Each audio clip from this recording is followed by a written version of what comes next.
I'm a tycoon in World War I, starting by saving France. Hey! Look who's back for more adventures. We love having you here to continue this story that keeps us all awake. Important note, all of this is pure fiction.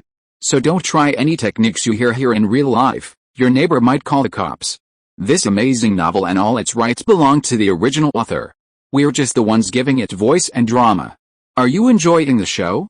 Prove it by subscribing to our YouTube channel and leaving that like that motivates us so much. And if you want VIP access to exclusive content, our Patreon is waiting with things you won't find anywhere else. Chapter 526 Vehicle-Mounted Rocket Launcher. Charles was very patient. He ate and slept on time every day, maintaining a stable routine, sometimes even taking a nap, and developed the habit of running a few laps around the airfield before dinner to conserve his energy. Charles believed that only by taking good care of his health in peacetime could he have the resources to overexert himself in wartime. Otherwise, maintaining a state of high tension would soon wear him down.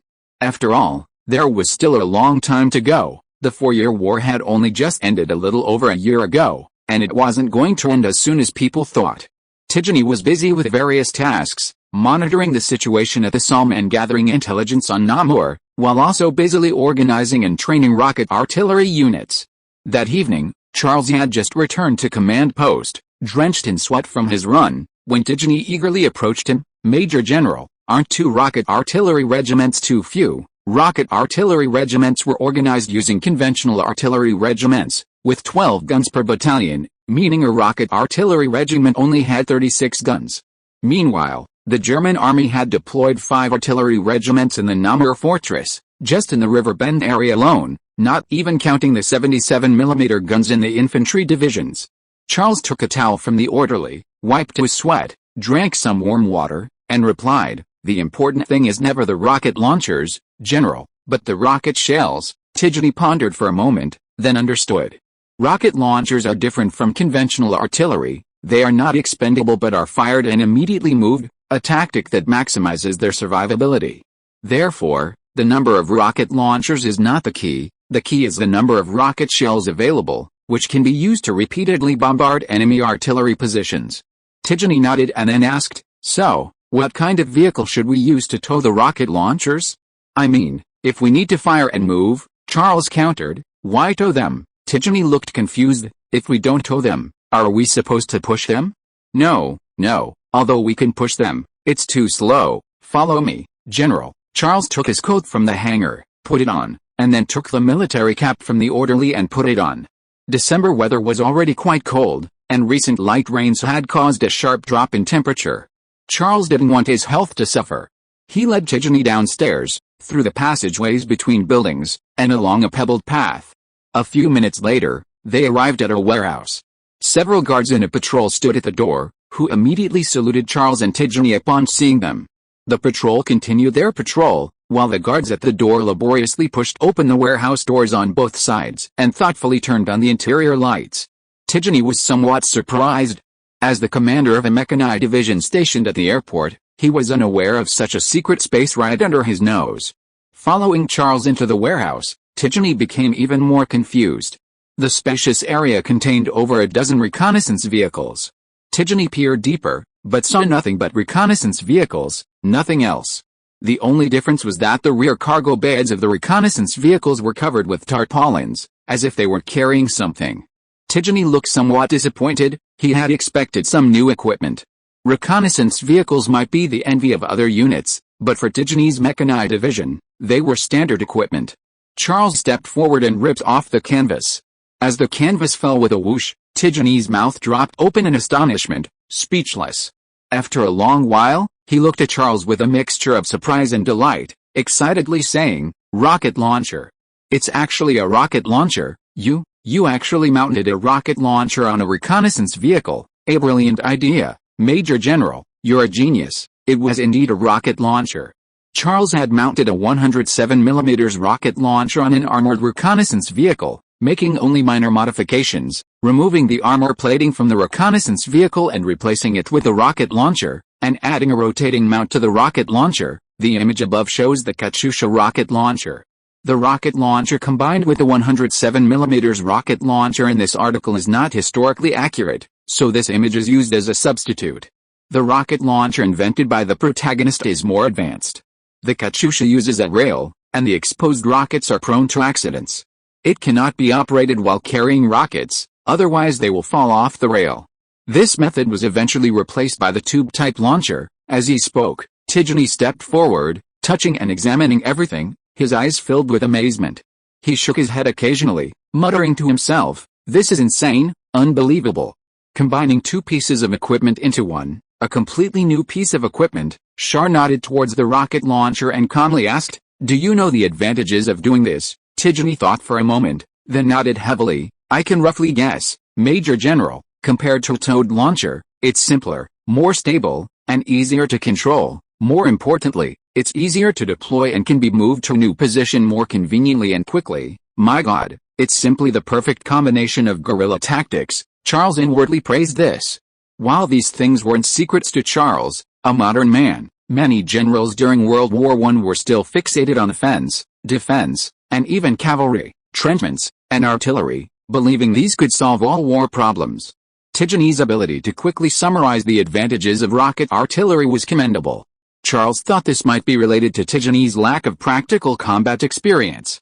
In an era of rapid tactical development and constant evolution, combat experience often equated with rigidity and inflexibility, as people firmly believed in their so-called experience and were convinced it would bring them victory. "How many of these cannons do we have?" Tycoon looked at Char, his eyes filled with anticipation. "Both regiments." "No, General," Char replied. "We might only have time to produce one vehicle-mounted artillery regiment, the other will have to be the original version." "Understood," Tycoon nodded. With supplies so scarce right now, having even one vehicle-mounted artillery regiment is already a great achievement. Tycoon understood this perfectly. Other units struggled to even find a pair of boots, while they were equipped with such advanced rocket launchers. It was like comparing heaven and earth. If it weren't for Char, they would never have received this treatment. What Tycoon didn't know was that this was actually intentional on Char's part. The advantage of the 107mm rocket launcher was its versatility. It could be used in any situation, in jungles, on high ground, or in trenches. It could be towed by sidecars, horses, or even pushed by manpower, and its total weight in marching condition was only a little over 300 kilograms. If necessary, the launch tubes could be disassembled and transported one by one, then reassembled at the destination. While vehicle-mounted rocket launchers were excellent, they were still overly reliant on roads and the environment. Converting all rocket launchers to vehicle-mounted units would compromise flexibility and could easily lead to a mindset where the troops, and even commanders like Tycoon, wouldn't explore the guerrilla potential of the 107mm rocket launcher. Therefore, it wasn't a matter of not having enough time to produce. Rather, Char's objective was clear: 2 rocket launcher regiments, one vehicle mounted for countering German artillery, and the other, the original version, for supporting troop operations. Chapter 527 Wibbit. Regarding public opinion surrounding the Battle of the Somme, Charles didn't interfere much. He believed there was no need to. Some things couldn't be hidden, and the Battle of the Somme was one of them. Too many people knew about the battle, too many had died on the battlefield, and too many had survived wounded. If one wanted to cover it up, the solution wasn't to kill everyone who knew, but to resurrect those who had fallen on the battlefield. The German newspaper Berliner Zeitung gave extensive coverage to the battle in recent days. The enemy is simply insane. They're charging at our guns and positions recklessly, disregarding their own lives. In just one day, we've killed or wounded at least 100,000 of them. 100,000. At this rate, all their soldiers will die under our guns. Isn't this handing victory over to us? The Germans always grasped the essence of the war's overall direction, and they couldn't understand the Allied powers' radical approach. What they found even more incomprehensible was that this was clearly a suicide mission, yet they continued launching meaningless attacks for 1 day, 2 days, 3 days. German newspapers and public opinion were irrelevant. As Germany was an enemy nation, all its claims could be propagated as false information released to sow discord among the troops and the people. However, a few days later, death notices flooded into homes, both in Britain and France. French families seemed accustomed to it. They weren't even sure if their loved ones had died at Verdun or the Somme. But the British were certain it was the Battle of the Somme, as that was the only place the British army was currently fighting. Naturally, people wondered, weren't we supposed to be winning at the Somme?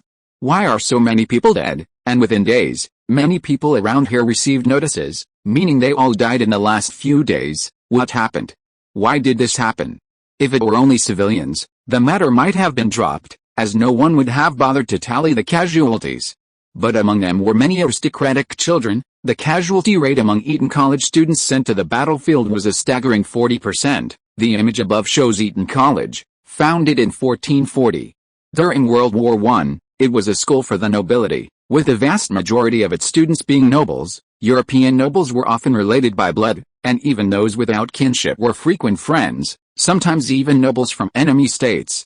Thus, while Haig was on the front lines trying to cover everything up under the guise of military secrets, he was unaware that the House of Lords was in an uproar. They're hiding the truth. The fact is our offensive is making no progress, and countless of our soldiers are falling on the front lines, and our children. I have reason to believe this is a purge against us. Yes, many nobles have lost their heirs, and they may be intentionally ordering their sons to the front lines. The tide had turned, potentially even causing a split between the nobles and the military. It was only after Kitchener rushed back to England to explain that the situation gradually calmed down. But the news still slowly reached France. French media outlets launched a barrage of questions. If they are winning, why haven't they issued any reports of victory after so many days? For example, which town or hill they've captured. Normally, they would publicize even the smallest victory. But now there's nothing. This is very abnormal.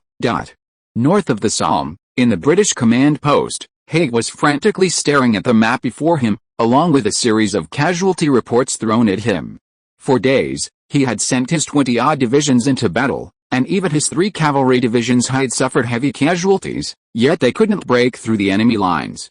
The German machine gun lines were as solid as steel, unimaginably hard. The battlefield was littered with the corpses of soldiers and horses, already rotting and stinking, but impossible to clean up. Haig had hoped, as before, to wave a white flag to signal a temporary ceasefire to the Germans so both sides could clear the bodies. But the Germans responded loudly through loudspeakers, "Sorry, it's not that we're unwilling, but we can't stand the stench either, but we must correct one thing, there are only your corpses, not ours. Furthermore, we've laid mines on the positions, and even we're not sure where they are. If you're not worried about that, we have no objection." Haig was speechless. Mines? The mines that Charles invented for the defense of Verdun? Used by the Germans in the Battle of the Somme? I told you, Charles shouldn't have invented those things at all. Did he consider that these inventions would also be used against us by the enemy? The war should have been kept in the form of infantry and cavalry charges. He botched everything. At this moment, a staff officer handed Haig a telegram from Kitchener. They already know. The words were tinged with helplessness. Haig knew what this meant. He sighed and telegraphed back, "A few days, just a few days, and we'll achieve victory. Then everything will be explained, nothing victory couldn't erase." Then Haig could confidently tell them, "All the sacrifices were worthwhile, we've grasped the lifeline of the war.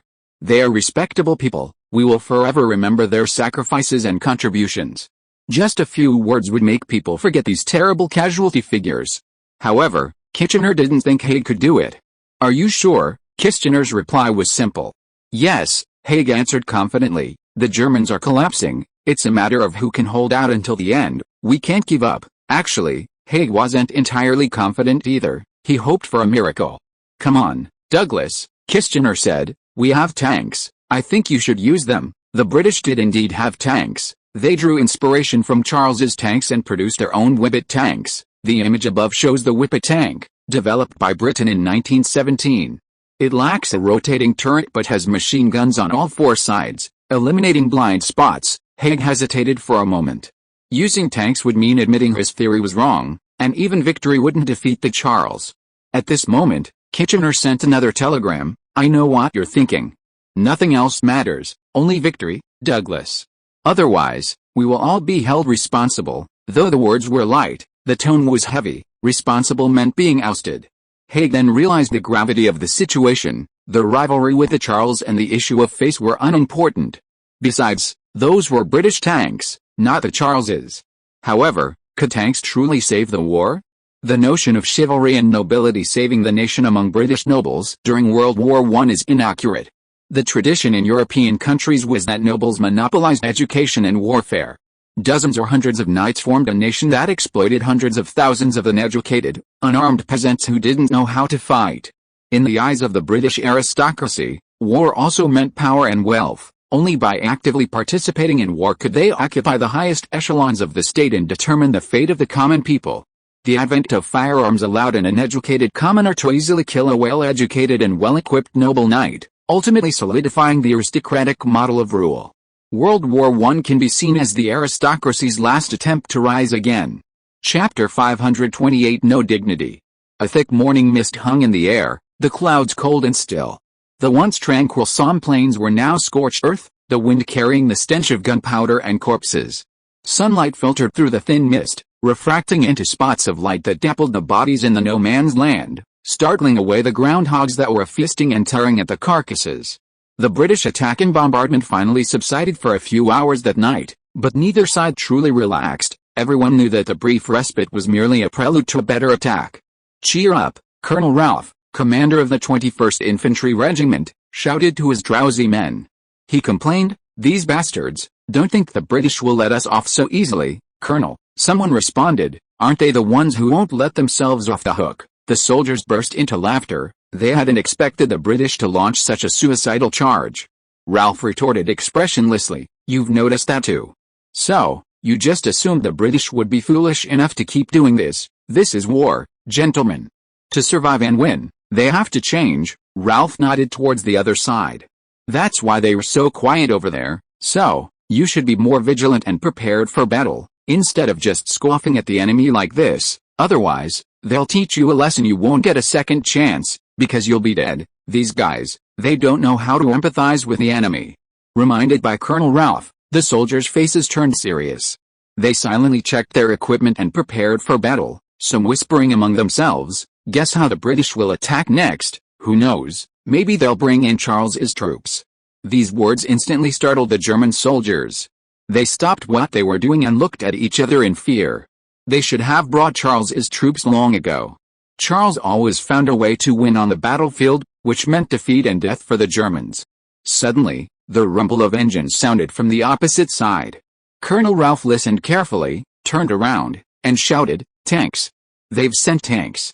Prepare K rounds." A tense click-clack sound rang out as German soldiers hurriedly pulled back the bolts to eject bullets from their rifles and retrieved K rounds from their magazines to load them. The machine gunners also prepared K round belts.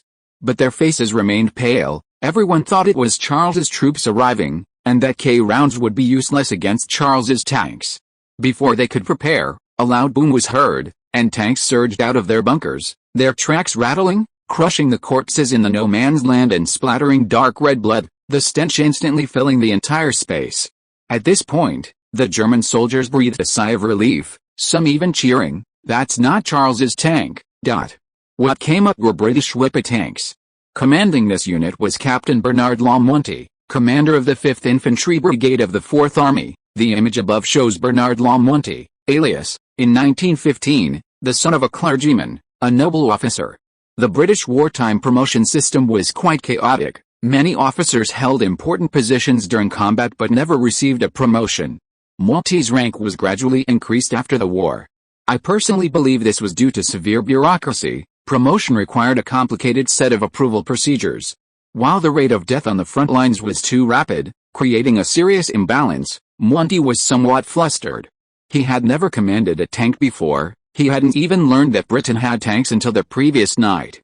"That's all right," Monti reassured himself, "not just me. None of the British officers have ever commanded tanks." He wanted to learn from Charles's tactics for commanding armored units. However, Haig had always disdained the use of tanks, leaving virtually no information available on the subject. Left with no other option, Monti defined tanks himself. They were for covering infantry advances. Success was achieved as long as the infantry could break through the enemy trenches. This foreshadowed his failure. The enemy had multiple trenches. Breaking through one meant the next, and then the next. If tanks only reached the first trench and then stopped, the infantry could only occupy the forward trenches used by the Germans for maneuver and for French artillery bombardment. Therefore, tanks had to be able to cross trenches, by any means necessary, even with infantry assistance. This was the correct direction of attack. Furthermore, Monty should have fully understood the advantages and disadvantages of tanks to maximize their strengths and minimize their weaknesses. But Monty knew nothing. He simply viewed tanks as a shield and a mobile machine gun emplacement to cover his soldiers' advance. On the battlefield, what Monty found most unbearable wasn't the bullets coming from the enemy's direction, but the stench in the air and the muddy mess of flesh and blood crushed underfoot by the tank tracks. What's even more absurd is that, following behind the tank, he had to endure the pieces of corpses kicked up by the turning tracks. Monty almost vomited up the bread he'd eaten yesterday. Indeed, some soldiers were in this state, vomiting frantically, but unfortunately, there was no clean spot left for them, not even a tiny bit. Some soldiers lost their minds, charging towards the enemy like madmen, leaping over the tanks, shouting and firing their rifles as they charged, even though they couldn't see their targets. A few bullets ended their lives. Monty believed they did it intentionally. This was the result they wanted. Attention, perhaps to mask his inner fear, Monty raised his revolver and urged the soldiers, keep up with the tanks, maintain formation. Under his command, the soldiers seemed to improve, but they still retched as they advanced. Monty could have held it in. But he noticed a crackling sound coming from under the tank tracks, like dry wood snapping, crisp and pleasant, distinctly different from the clanging sound of bullets hitting the tank armor. The next second, Monty realized it was the sound of a tank crushing human bones. Just then, a bloody, foul-smelling mass of flesh was flung across his face by the force of the tank tracks. Monty couldn't hold it in any longer, and a gush of vomit erupted like a fountain. However, he remained calm, his feet firmly planted on the tank's heels. He had to do this, he kept telling himself. Otherwise, he would become one of the next batch of corpses to be crushed by the tank, utterly devoid of dignity. Chapter 529. Their shameful deeds are about to be exposed. The intense artillery fire erupted again, the suppressive fire Monty had requested. He believed that with tanks providing cover for the infantry, they could avoid being hit by artillery fire to some extent, making this a good time for suppressive fire. This idea seemed correct. Under the British artillery barrage, the German firepower instantly diminished, and the faint outline of a German retreat could be seen. Taking advantage of this opportunity, the British tanks accelerated, and the soldiers behind them began their charge. Then, with a shout, Monty successfully led his men into the first German trench. Victory had come so easily, and Monty was overjoyed. However, before he could consolidate his position, the Germans launched a counterattack. At this point, the tank stopped in front of the trench, hesitant to advance. The drivers were unsure if they could cross the trench, which the Germans had widened, and without orders, they dared not take the risk. The tank machine guns fired incessantly at the Germans, firing simultaneously from several directions, making it resemble a hedgehog covered in sharp quills, relentlessly unleashing its fire. However, it remained immobilized in front of the trench, making it a target for the German 77mm guns. Boom! Boom! After a burst of artillery fire, several tanks were instantly blown to pieces, some even engulfed in flames. Immediately afterward, the German 105mm long-range artillery roared, its shells whistling through the air with terrifying sharpness, gradually changing from a shrill sound to a deafening roar as they approached. Finally, a barrage of explosions shook the ground, and Monty felt like a small boat about to capsize in a storm. He risked climbing to a higher point and peering back. Of the dozens of tanks behind him, only a few were still operational, and they were being bombarded with nowhere to hide. Monty suddenly realized he had been tricked. It was a German trap. The reason the German 105mm guns arrived so accurately and quickly was because they had already targeted this defensive line, their own defensive line. The British Army's smooth victory was due to the Germans deliberately ceding the position, leaving the British vulnerable to bombardment. The shells continued, raining down on the trenches the British had just captured. The Germans' plan was both insidious and meticulous. Their 105mm guns had a range exceeding that of all the artillery in the British and French forces. By drawing them back and aiming them at their own lines, no other artillery could reach them. The German artillery could bombard them with impunity, for as long as they pleased. Fortunately, the German trenches were nearly 3 meters deep, with anti-tank bunkers, providing excellent protection for the British. However, Monty, in the trench, immediately realized that after the Germans bombarded the tanks, a large number of infantry would rush in to retake the trench. "We will be killed here," a chill ran down Monty's spine. They were surrounded by artillery fire, unable to move, and isolated. Without hesitation, Monty shouted to his staff amidst the thunderous artillery fire, "Pass down the order. Retreat immediately." When the artillery stops, the staff officer hesitated. Wasn't the attack supposed to begin as soon as the artillery stopped? "We've achieved the first phase of victory, now is the time to press our advantage." "Retreat," Monty confirmed his order. "Retreat as soon as the artillery fire stops." "Yes, Captain," the staff officer relayed the order with several communications soldiers. Monty's assessment was correct. The Germans hadn't anticipated the British's sudden retreat during the lull in the artillery fire. They had planned to encircle and annihilate the British in the trenches, but they'd inadvertently let them escape. Antwerp Airport. Charles was counting the number of rocket launchers and rockets being sent to Mons. Since the rocket launchers and rockets were ultimately destined for Mons to launch an attack on Namur Fortress, there was no need to transport them to Antwerp first.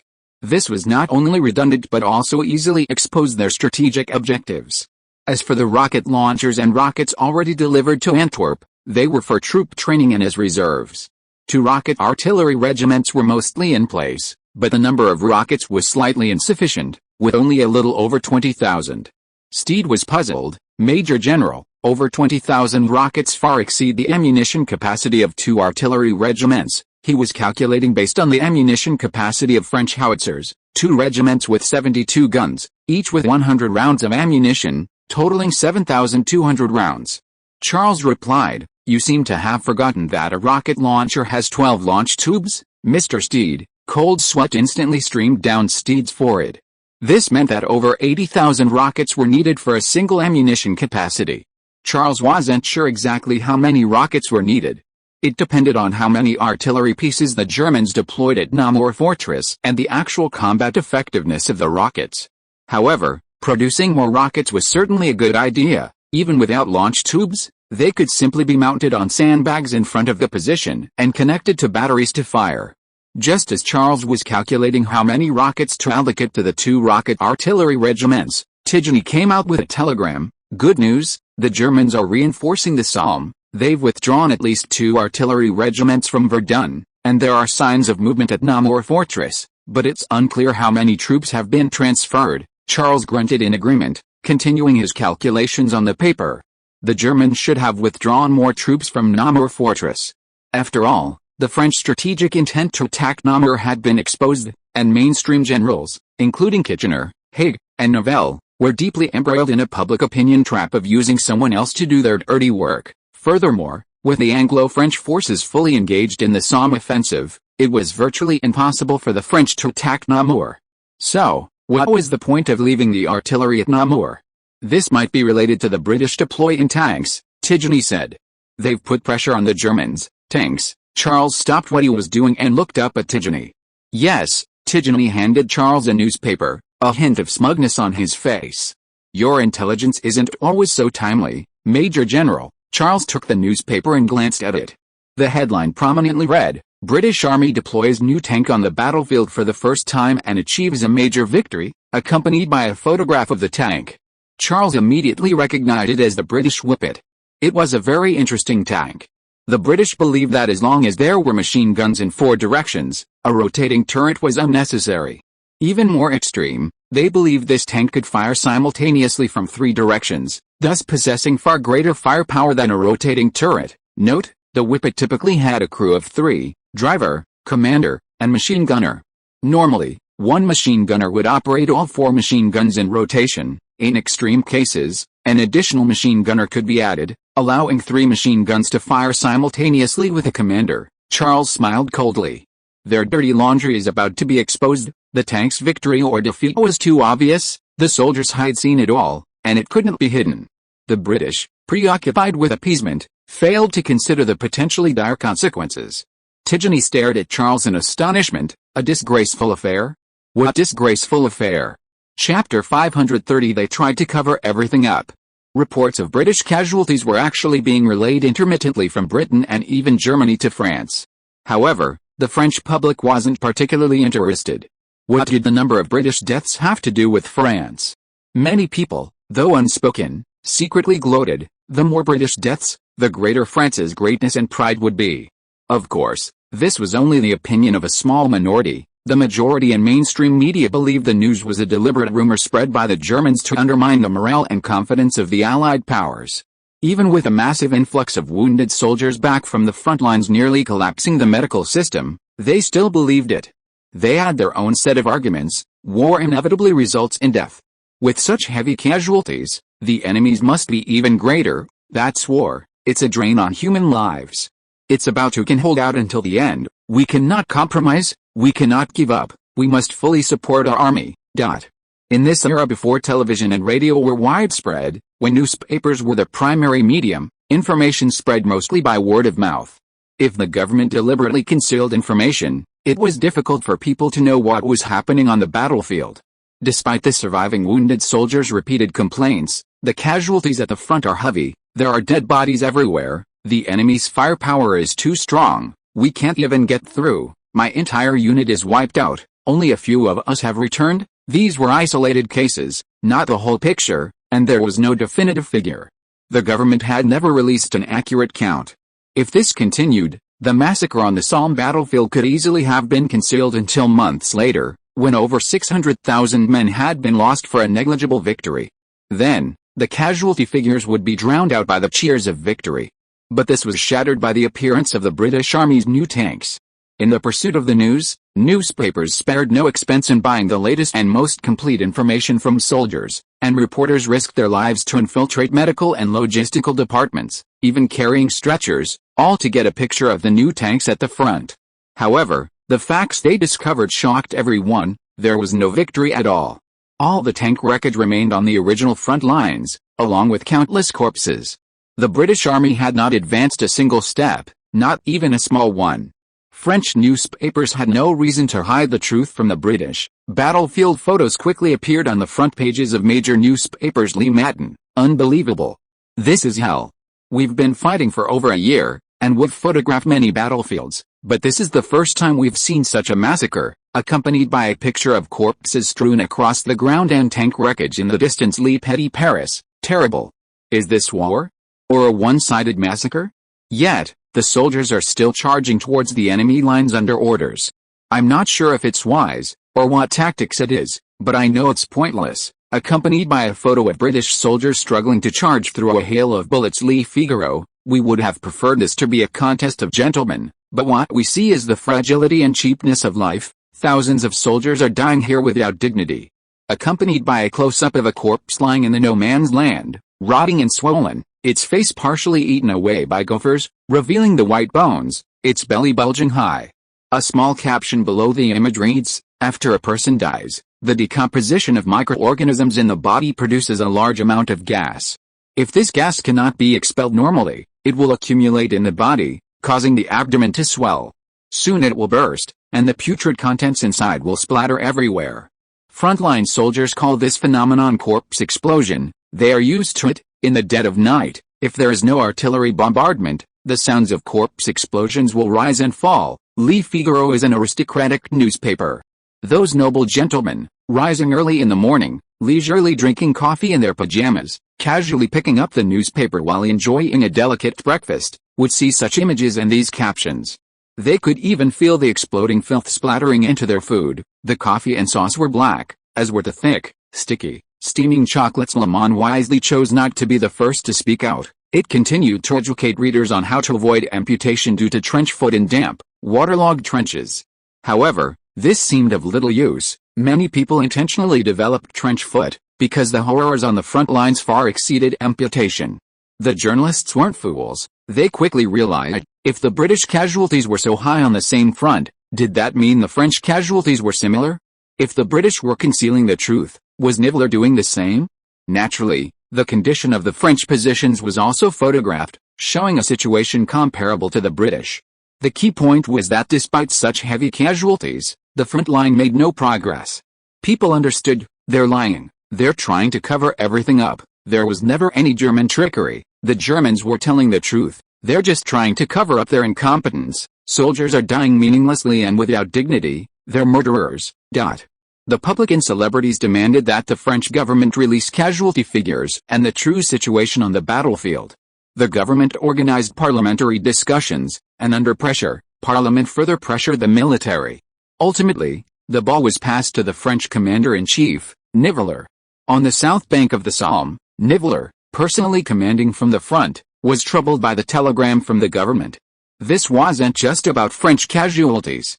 French casualties weren't high, only slightly over 20,000 men had been killed or wounded in the past week, a negligible number. Note, the French forces deployed to the Somme were small, the casualties were primarily British. The problem was that he had told everyone before the battle that victory would be achieved in just a few days, and had constantly boasted of victories at the front, yet there was no progress. He knew what this exposure would mean. He might lose his hard-earned position as commander-in-chief, and could even follow in Joffre's footsteps and be discharged from the military, ultimately being held responsible for these futile casualties. No, victory was imperative, Niveler thought, only then could he give Parliament and the people an explanation. But how could victory be achieved? For Charles, it might be easily attainable. But for others, it was an unattainable dream. Niveler suddenly thought, I am the commander-in-chief of the French army, why not let Charles come to the rescue? It's the British's business if they want to compete with Charles, I at least need to get past this hurdle. Directly transferring him might be too sensitive, beneath his dignity and face. Perhaps using Parliament would be a better option. Chapter 531 We don't need to do what they want. At Antwerp Airport, Tigeny stared at the newspaper, repeatedly yelling, no, this isn't true, how could they do this, fuck them, those bastards, ... Finally, he threw the newspaper down and glared angrily at Charles, I've been fooled. There was no victory at all. It's all a lie. What the German said is true. Then his gaze turned to suspicion, you've known this all along. How did you know? You haven't left Antwerp since the fighting started, I don't need to see it with my own eyes at the Somme to know the outcome. Charles took a few sips of water, his old habit had flared up again, a few cups of coffee and he was in a light sleep, half asleep, half awake. As he put down his cup, Charles continued explaining, all I need to know is Haig's tactical philosophy. What kind of victory do you expect from someone who despises machine guns and tanks on the battlefield? Alright, Tigeny agreed. His victories and tactical philosophy are only suitable for dealing with colonial guerrillas and African natives. Tigeny knew Haig. He knew Haig had served in India and participated in the Boer War in South Africa. Charles was right. Using the experience and tactics accumulated on such intense battlefields against the Germans was simply asking for trouble. A severe lesson was inevitable. Tigeny sighed, a hint of schadenfreude in his voice. I'd like to see how they end up. Although Tigeny was a rich second generation and cynical, deep down he harbored a compassionate heart. He hated those who didn't value human life on the battlefield, hated those who paved their way to advancement with their lives, hated those who adorned themselves with medals through their blood. They'll find a way. Charles raised an eyebrow. You don't need to worry about them, Tigeny scoffed dismissively. He wasn't worried about these bastards, nor did he believe they could escape this fate. But Charles knew it was true. Historically, they had escaped unscathed. The logic was simple. As long as the battle was portrayed as a victory, sacrifices were acceptable, because the battle itself was that difficult, and others would have faced the same, or even worse, challenges. Thus, they wouldn't be punished, they would gain promotions and honors. Charles didn't want this outcome. After going to the battlefield, Charles understood one thing, if you don't kill the enemy will kill you.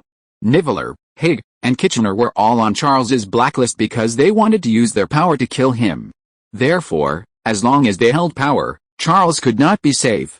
Major General, at that moment, a communications soldier stepped forward and handed over a telegram. It's from Paris.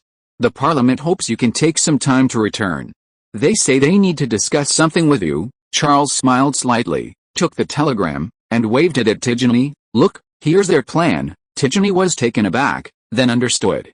They wanted Charles to go to the Somme to command. As long as Charles won, their shameful deeds would be overshadowed by the halo of victory.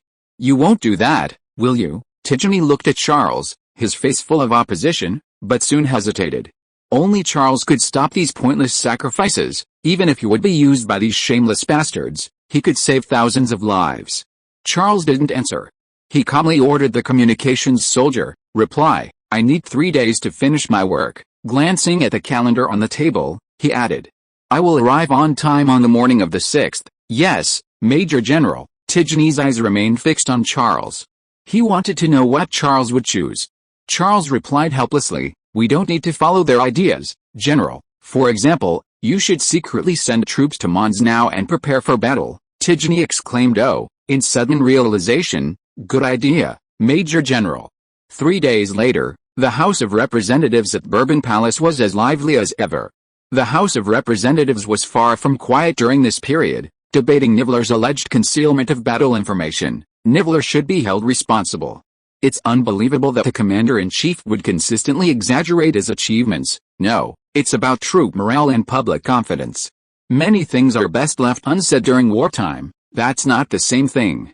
They were acting in their own self-interest, and I mean, the British too. I don't think so. Sometimes, war comes at a price. After all, our forces were in much better shape than the British, which shows the commander-in-chief was effective. Perhaps it wasn't the commander-in-chief who was effective, but rather that our forces were smaller, thus appearing to have fewer casualties.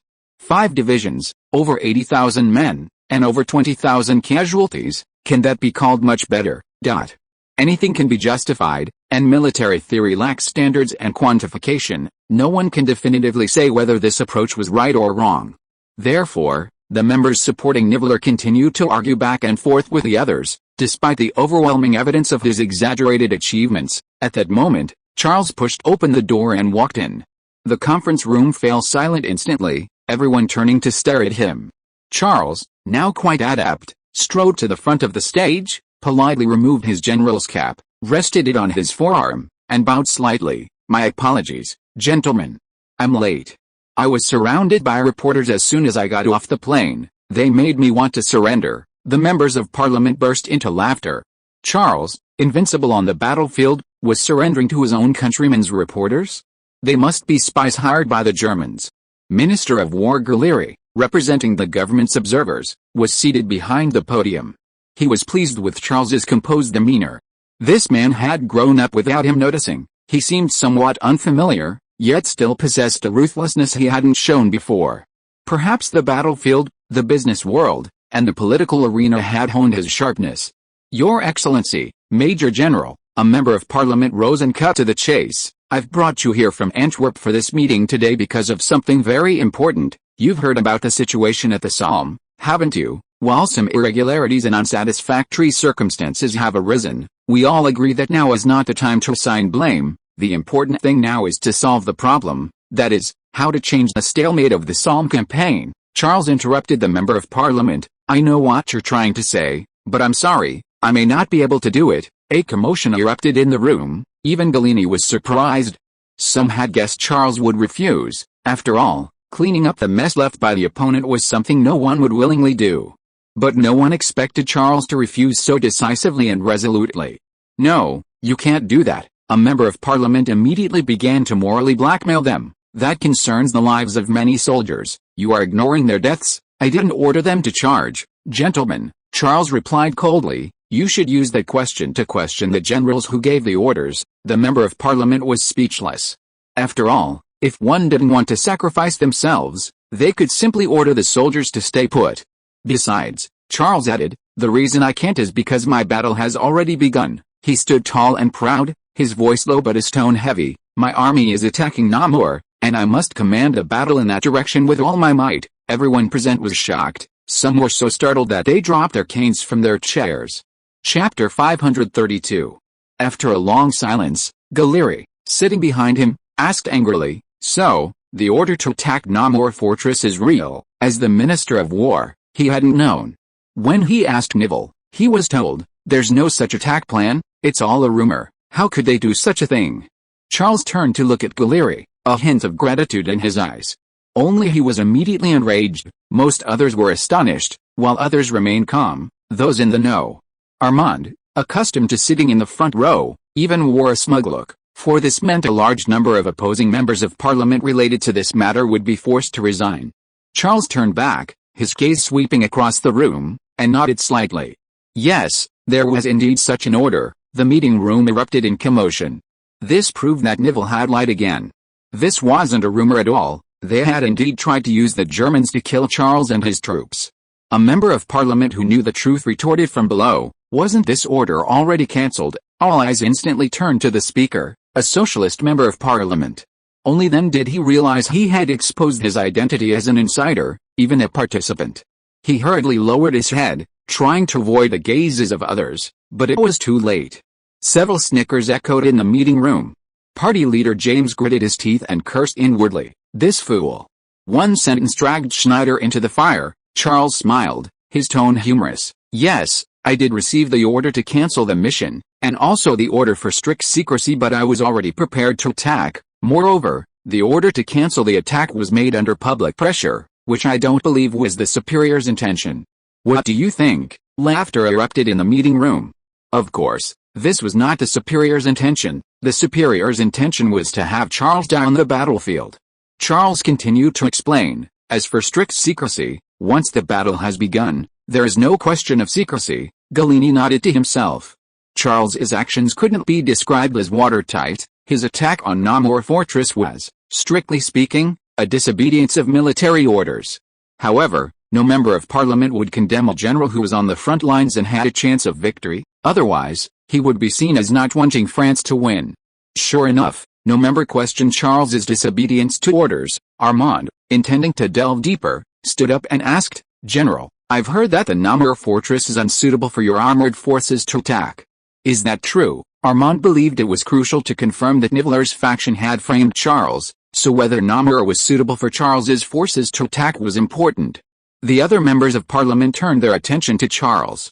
They had read related analyses in the newspapers, but those were from military commentators. The most authoritative figure in this field was, of course, Charles, who invented the tank and applied it to the battlefield. Charles did not deny it, but his words were ambiguous. "Yes, armored forces are indeed unsuitable for attacking Namur. Normally, a hasty attack on Namur would only result in failure. Clearly, my adversaries know us well. They have made meticulous preparations." Laughter erupted again in the meeting room. The members of parliament, of course, knew why Charles used adversaries instead of enemy or Germans. So, Armand pressed, "What made you launch the attack despite knowing the chances of success were slim?" Armand was adept at this tactic. His questions, seemingly ordinary, were a relentless barrage on Nivel's faction.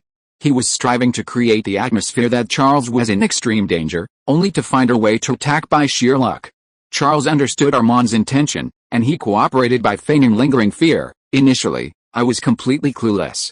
General Tigeny and I practiced on the map countless times, and each time it only resulted in total annihilation. I even thought I was going to die there. The rivers, the forests, and the enemy's fortifications, everything was a tank's natural enemy. General Tigeny even thought the higher-ups had given the wrong order. Fortunately, I developed a new piece of equipment that might come in handy, but I'm not sure yet." The councillors nodded in agreement. This was exactly what they had expected. Gallieni gritted his teeth, cursing bitterly, "Damn it, this is practically murder," and it happened right under his nose. The Minister of War. Only Charles knew this wasn't true. Namur was going to be fought over eventually, and he had long considered rocket artillery. "Can we know what kind of equipment that is?" a member of parliament asked curiously. "I'm sorry, I can't say for now," Charles replied. "I want the enemy to guess. That will panic them, and only then will we have a better chance of winning." The members of parliament nodded in agreement. The less information the Germans had, the less likely they were to find a counter-tactic. Of course, this enemy wasn't just the Germans. Only Steed seemed to understand. He knew this equipment was recently produced rocket artillery. However, he still had doubts. Could this thing really be so effective? Could it really help Charles recapture Namur? Any other questions? Charles glanced around. "If not, I think I should head to Namur as soon as possible to be with my soldiers." The members of parliament stood at attention, replying in unison, No problem, General. Best of luck. Teach the Germans a lesson. Let them know how powerful we are. We support you. Fight on. We will prioritize passing the proposal to reinforce the Namur front." As Charles stepped down from the podium, the members of parliament stood up and applauded, some even cheering and shouting. At that moment, Charles knew he had won over more of the centrists. French command post on the south bank of the Somme. Although the soldiers on the front were charging, Niveler's attention was elsewhere.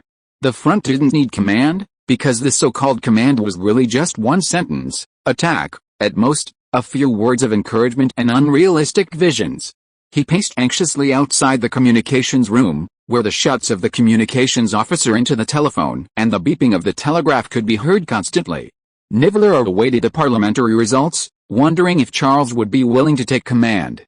General, just then, a messenger brought a telegram from Paris. Nibbler stopped abruptly, turned, and rushed forward to take the telegram. A quick glance at the message drained the color from his face, which had been filled with anticipation. The telegram contained only one simple line: Charles is attacking Namur Fortress. If you are listening to this novel on a channel other than Fanfic World, it means it was downloaded and re-uploaded without effort. We warmly invite you to visit our channel, Fanfic World.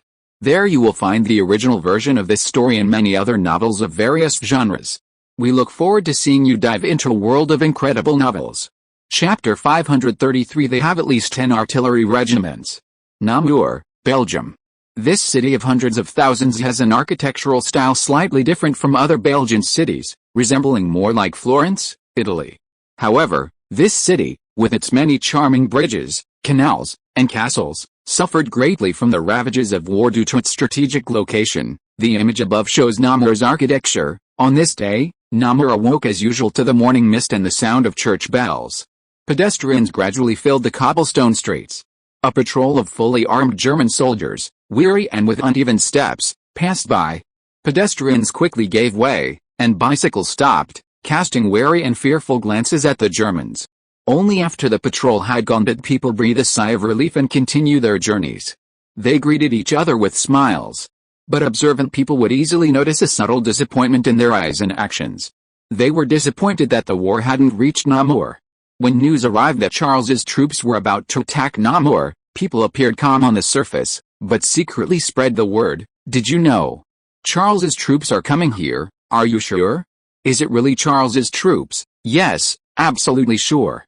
Everyone in Paris is talking about it. It's Charles's troops. Great, we're about to be liberated. For the Belgians, and indeed for everyone in the world, wherever Charles pointed, freedom would be achieved. However, their joy was premature. A few days later, new news arrived. They say Namur is not suitable for Charles's troops to attack. Yes, I've heard that too. It's a trap set for Charles. They're trying to use Namur to kill Charles and his troops. This plunged the people of Namur into deep despair. Namur could be used as a trap to kill Charles, which showed how difficult it was to recapture. This also meant that the liberation of Namur was a distant prospect, and that even Charles himself was powerless against it. It wasn't just the Belgians who thought this way. The German soldiers deployed in the river bend outside the city felt the same way. The Germans had deployed 2 infantry divisions and 1 tank division there, reinforced with 6 artillery regiments, a significant force. The commander was Nicholas, who had just been promoted to lieutenant general, commander of the 21st Corps in the 1st Tank Division. Upon taking command, Nicholas immediately promoted Erwin to lieutenant colonel. His original rank was captain. Because of Erwin's previous outstanding performance, he had become Nicholas's most trusted staff officer. Lieutenant General Nicholas set up his command post in the forest of the River Bend, in a standard semi-barred bunker. From here, one could clearly see the artillery deployed in the river bend and the road situation across the river through the observation windows. This was the safest place. It was almost impossible for the enemy to breach the natural moat. We can't let them move their troops again, Erwin lamented, looking at the dwindling number of flags representing troop strength on the map. Since the start of the Battle of the Somme, Namur had lost almost half of his forces, leaving him with only 1 infantry division, 1 infantry regiment, 2 tank regiments, and 3 artillery regiments. Relax, Lieutenant Colonel. Lieutenant General Nicholas's gaze leaped through the observation window, gazing thoughtfully at the Meuse River flowing slowly through the morning mist. He thought of his hometown, where a river like this flowed not far away. He wondered if the waters of this river flowed towards it. This is dangerous for us, General, Erwin complained. Especially since we only have 3 artillery regiments. We need to use these guns to block 2 roads and coordinate with the defensive lines. Besides, they've taken a lot of our ammunition. Lieutenant General Nicholas turned leisurely and replied, as senior officers, we should consider the overall situation. Lieutenant Colonel, you know what I'm saying. The French are practically incapable of attacking Namur, while the Somme is under attack by nearly 1 million enemy troops. Clearly, they need artillery and troops more than we do. Erwin objected, I know, General. But I think that Charles will attack Namur. Why? Lieutenant General Nicholas raised an eyebrow. Erwin paused, then shook his head. No reason, General, it's just an intuition, he added. If I had to give a reason, It's that Charles always surprises us. Just when everyone thinks they won't attack, he chooses this spot." Lieutenant General Nicholas laughed, offering Irwin a cigarette. "I can't convince Falconham with words like that." Irwin fell silent, taking the cigarette and lighting it for both of them, accepting Lieutenant General Nicholas's assessment, though the worry on his face didn't lessen. Halfway through his cigarette, he turned his gaze back to the map. If Charles were to attack Namur, he would certainly consider destroying the artillery in the river bend first. Could Charles do that? Under normal circumstances, it was impossible. No French artillery had a range exceeding that of a 105 mm howitzer, and the Germans were prepared to release smoke, unfazed by French bombers. However, Charles had to do it, otherwise, attacking Namur Fortress would be impossible. Therefore, Irwin believed he should focus more on how to hold the line if the artillery was destroyed or suppressed. Just then, a series of whooshing sounds suddenly came from the other side of the Meuse River. Irwin and Lieutenant General Nicholas, as if pricked by needles, rushed to the observation window and simultaneously raised their binoculars to look in the direction of the sound. They saw volleys of shells flying towards the bend in the river, leaving long trails. Not artillery shells, but rockets. Only rockets would leave such obvious trails. "Artillery attack," Lieutenant General Nicholas shouted. Irwin grabbed the phone from his desk and yelled, "Return fire. Organize a return fire immediately." Boom. Boom. Boom. Boom. Boom. Dot. The ground shook violently as volleys of rockets exploded in the bend, instantly engulfing everything in smoke and fire. The entire area seemed to be on fire, trees were felled, soil was hurled into the air, and of course, artillery hidden in the bunkers was also destroyed. The whooshing sounds in the air continued, and the explosions continued unabated. "My God, they have at least 10 artillery regiments," Lieutenant General Nicholas exclaimed. A former artilleryman, he knew the force of that bombardment. His mind was still a complete blank, he couldn't understand what was happening. How could such a massive artillery regiment escape the notice of the frontline soldiers? And at such close range, less than 8 kilometers as the crow flies. Chapter 534 seems to eliminate the need for reconnaissance. Irwin was organizing a counterattack from the very beginning. He believed that the best defense is offense, a principle particularly applicable to artillery warfare. Artillery shells are unavoidable, their location and casualties are predetermined, the artillery positions are there, immovable, inescapable, and no one can predict whether they will be destroyed. The crucial point was to retaliate by firing shells at the enemy, thus reducing the enemy's artillery fire and the amount of shells one's own forces had to withstand. The German artillery was well trained and prepared.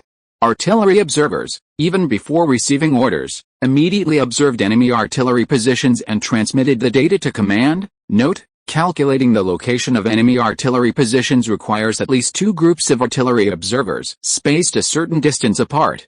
The principle is simple, like a middle school math problem, as shown in the diagram below. The diagram above shows the height of a tree. Similarly, distance and azimuth can be measured. The problem is that artillery observers often measure angles that are not specific, making the calculations more complex. The command post calculates the parameters and then transmits the data to the artillery positions. The frontline commander shouts out the parameters in a rapid and clear voice. Target 102, preset location on the map, site 356, upper angle in mils, bow 0 to 50 degrees to the left, horizontal angle in mils, all personnel, 10 rounds rapid fire. Subordinate commanders loudly repeating the parameters reported by superiors, while the artillerymen nervously rotate their guns according to the parameters amidst the bombardment. The entire process takes no more than 10 minutes, which was quite fast in an era before widespread radio communication, when telephones and shouting were the primary methods of communication. Finally, with a shout from the frontline commander, fire, fire, fire, dot.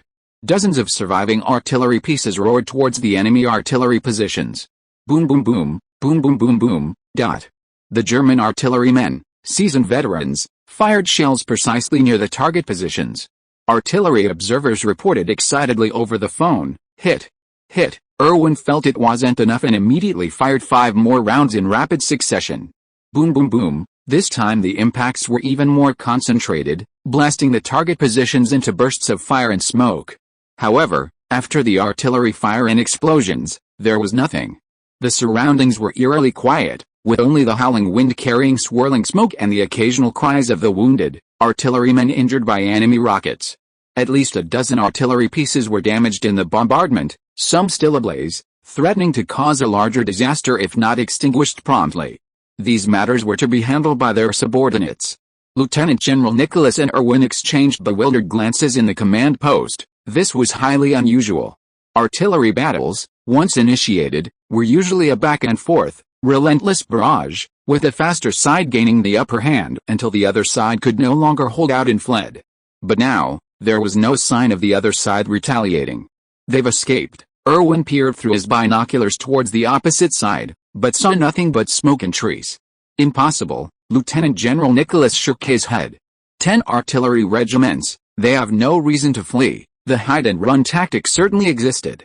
But if one possessed overwhelming firepower, such as 10 artillery regiments against 3 of their own, it would be their own side, not the enemy, that should be fleeing. However, the reality was that the other side was silent, not a single subsequent shell had been fired. After a moment's hesitation, Lieutenant General Nicholas ordered, "Send men to scout." Although it was behind the French lines, scouts could approach from higher ground and observe the situation through binoculars. "Yes, General," the staff officer responded in turn to relay the order. Soon, intelligence returned from the front. "General, the target area is empty except for shell craters." This meant there were no results. "That's impossible." Lieutenant General Nicholas cast a questioning glance at the staff officer, his eyes tinged with anger. 10 artillery regiments, such a massive force and artillery barrage, even if not a few cannons were destroyed by the bombardment, there should at least be some traces. Moreover, they couldn't possibly have withdrawn from the target area in 10 minutes. Note, an artillery battalion with 12 cannons requires a strength of 500 men. 10 artillery regiments would require at least 15,000 men, making it impossible to fire and withdraw at will. The staff officer replied helplessly, "We have repeatedly confirmed that there is indeed nothing in the target area." Lieutenant General Nicholas still couldn't believe it. "No, something must have gone wrong. The scouts have found the wrong location, or the artillery observers have miscalculated." "General," Irwin interrupted Lieutenant General Nicholas, "what if they are all right?" "What do you mean?" Lieutenant General Nicholas looked at Irwin in confusion. Irwin's face was pale, and he replied slowly, "Did you notice that what was being fired at us were rockets, not artillery shells?" Lieutenant General Nicholas nodded. It was obvious. "So," Irwin replied, "there aren't 10 artillery regiments. We are likely facing the Shah's new equipment, capable of launching a large number of rockets instantly and then relocating in a short time." Lieutenant General Nicholas suddenly understood, then his eyes widened, revealing deep fear. "God, if that's the case, we'll just be bombed the whole time. The artillery's reaction speed can't keep up with their retreat, and all the shells will miss." Irwin nodded slightly, indicating that Lieutenant General Nicholas was right. But they tacitly remained silent. These words couldn't be revealed. No one wanted to be just bombed, as it would severely impact the artillery's morale. They might choose to flee at all costs, which would then affect the entire army, causing everyone to lose the will to fight. Lieutenant General Nicholas dismissed his staff officer, led Irwin to the observation window, pretended to look across the river through binoculars, and asked in a low voice, "Now, what should we do?" "That's just my guess, General," Irwin said. "Our first task is to confirm this guess." "How?" "We need to send out more scouts." Irwin frowned, hesitatingly replying, "Ideally, we should send out reconnaissance planes." Lieutenant General Nicholas's expression hardened, but he still grunted in agreement. Sending out reconnaissance troops was impractical. The front lines were too long and wide. And even an entire infantry division wouldn't be enough to handle every single location. As for reconnaissance aircraft, enemy fighters were likely already waiting in the air. Just then, a series of whooshing sounds filled the air again. Another barrage of rockets rained down. Lieutenant General Nicholas and Irwin exchanged a glance. It seemed reconnaissance was no longer necessary. Chapter 535. He really wanted me to become the commander-in-chief. This is one of the advantages of vehicle-mounted rocket launchers. A rocket launcher regiment has only 36 vehicles, and no extra personnel. All logistics and surplus vehicles can be hidden in tunnel fortifications and do not need to go to the battlefield with the rocket launchers. These 36 vehicles can instantly unleash the firepower of 10 artillery regiments, or more precisely, 12 artillery regiments. Each rocket launcher has 12 launch tubes, and then easily and quickly withdraw, even if the well-trained German army only gives them 10 minutes. The German artillery seems to have only two ways to counter this. One is to shorten the reaction time, and the other is to predict the rocket launcher's withdrawal route and intercept it. However, both of these are unlikely. Tigeny even opened up an excellent firing position. He found an east-west oriented hill on the north bank of the Meuse River, which was only 6 kilometers away from the German artillery in the river bend. There was a road at the foot of the hill to the north, which was within the blind spot of the German artillery fire.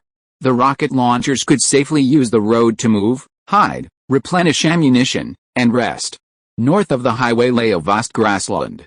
The vehicle-mounted rocket launchers only needed to penetrate a mile into the grassland to fire their rockets over the high ground towards the river bend. Tigeny moved his command post to the front lines, setting it up in a tunnel north of the high ground, only 200 meters from the rocket launcher supply base.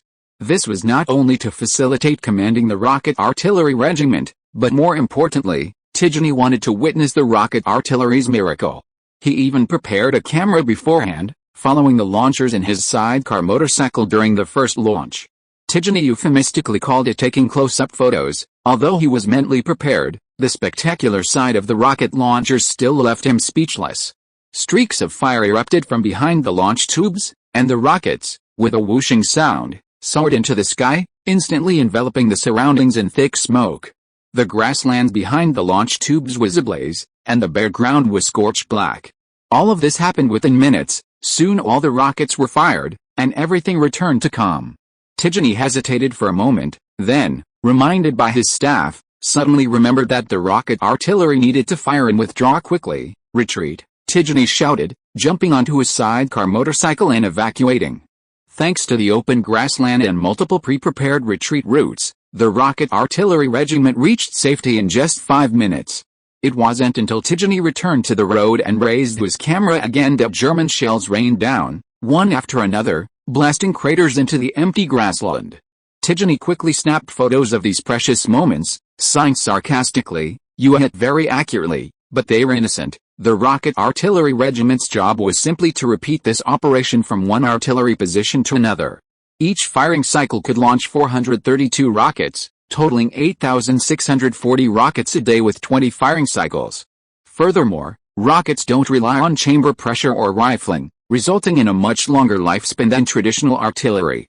Although their accuracy is somewhat lacking. Firing tens of thousands of rockets in 2 days into the river bend area could still yield considerable results by chance. Strictly speaking, rocket artillery firing wasn't just a matter of luck. Char deployed artillery observers on the high ground, and when German artillery returned fire, the muzzle flashes and smoke would reveal the precise location of their artillery positions. Note, for ease of command, artillery was usually deployed in battalion units, sometimes even in regimental clusters. This was due to outdated communication equipment. The more dispersed the artillery was, the less likely it was to unify firing data and react quickly. Then, the next batch of rockets would target this precise location. Overjoyed at witnessing the miracle, Tigeny sent a telegram to Charles. "You were right, Major General. Everything is going exactly as you predicted. We don't need to worry about range or accuracy. The enemy is completely on the defensive, and I believe they must be in despair right now." Charles remained in Paris, not in a hurry to return to the front lines. He didn't need to rush. The army hadn't launched a general offensive yet. The current phase was about using rockets to wear down the German artillery, reducing them to a certain extent, even to the point of collapse, before the best time to attack.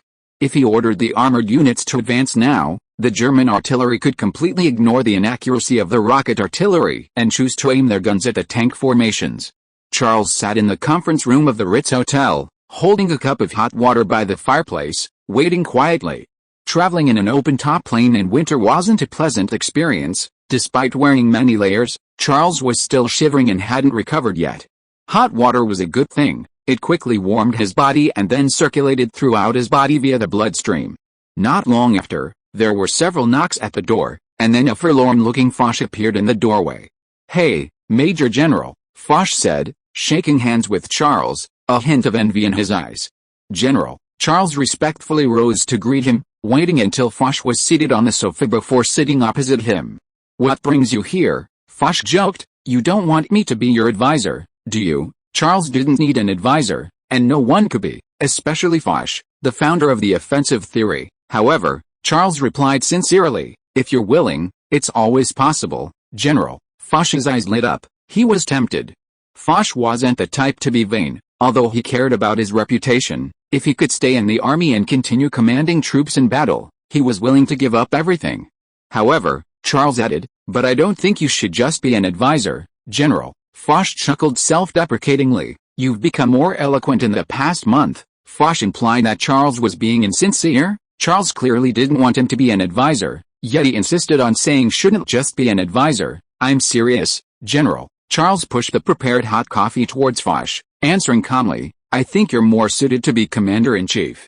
Commander-in-Chief of the French army, and Commander-in-Chief of the Allied forces. Foch was taken aback, then chuckled and took a small sip of his coffee. This was impossible. He was currently being relegated to director of the Military Research Center. However, Charles showed no sign of joking, nor any mockery in his eyes. He simply sat quietly, looking at Foch, awaiting his reply. Foch's smile gradually faded, replaced by shock and confusion. "This kid is serious. He really wants me to be Commander-in-Chief." Chapter 536. Whose skill was as exceptional as his military genius.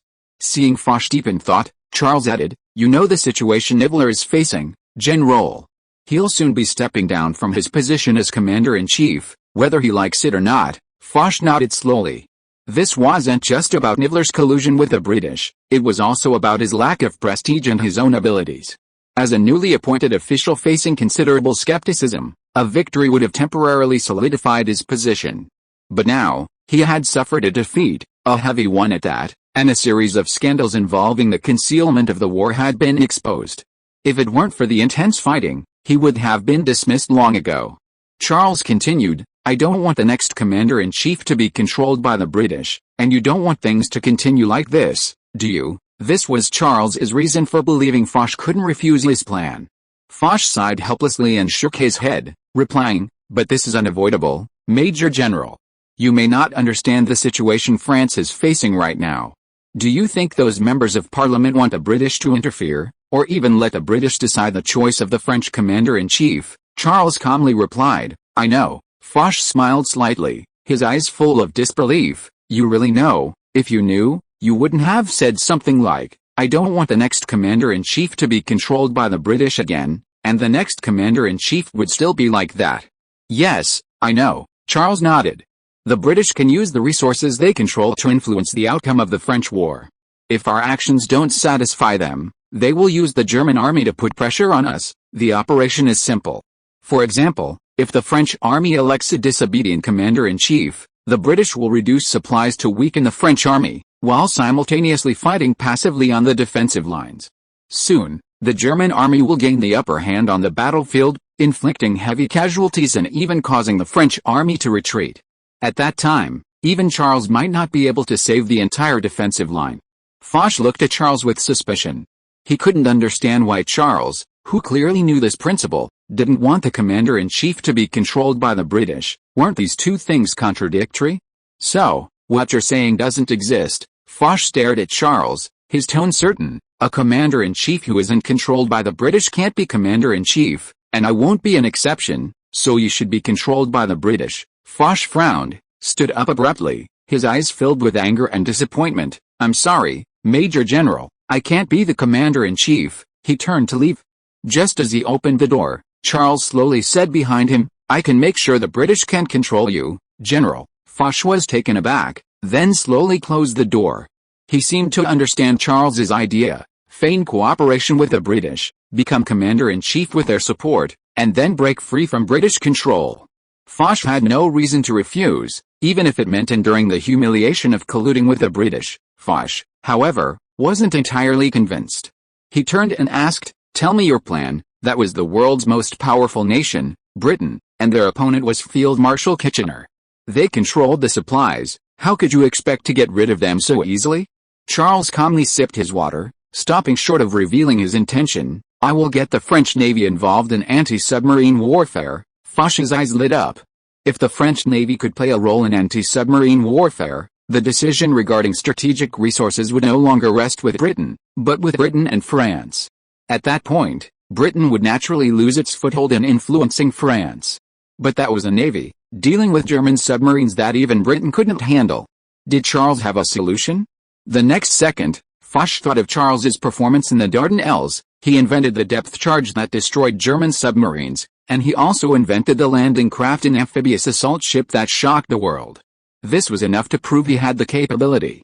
Foch returned to the sofa and sat down, his gaze fixed on Charles. If you can do this, why don't you try to become commander-in-chief yourself? Don't tell me it's because you're too young to command respect. Your prestige is unmatched. Most French citizens and soldiers want you to be commander-in-chief. This was true. This sentiment was widespread among rank-and-file soldiers and civilians. Even before Nivelle's mistakes, many wanted him removed and replaced by Charles. With such prestige and the ability to control supplies through anti-submarine warfare, becoming commander-in-chief would be a piece of cake. I can't, Charles answered truthfully. You know why? The Parliament doesn't want the military to be all-powerful. They need someone to check me. If I become commander-in-chief, they will cultivate various forces to oppose me, such as Pétain, and several army group commanders. Foch considered for a moment, then nodded in agreement with Charles's analysis. This was indeed what the Parliament would do.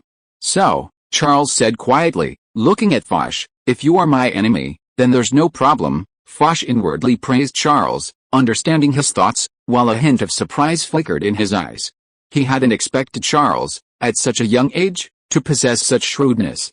As long as Foch outwardly appeared to be Charles's enemy, Parliament, with its plan of divide and rule, would certainly support Foch. Then, wouldn't the military affairs be decided privately between Charles and Foch? It would be nothing more than a performance for Parliament.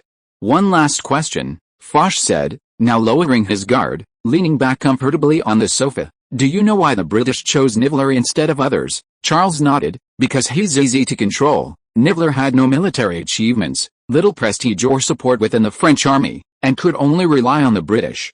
It was precisely this kind of person who had no choice but to obey the British, because without them, he was useless. Foch was different. His prestige far surpassed Nivellery's. One could say that all the offensive faction were his students and supporters, his prestige far exceeding that of Pétain and the army group commander. Charles asked, are you worried about your reputation being too high? Foch hummed in agreement. Your biggest competitor should be Pétain. His reputation is just right. This was something Charles hadn't considered. Thinking about it, it made sense. Pétain's meteoric rise after the outbreak of war left him with weak and unstable power bases within the army, unlike Foch and his army group commanders who commanded widespread support. After a moment's thought, Charles confidently replied, leave it to me, General.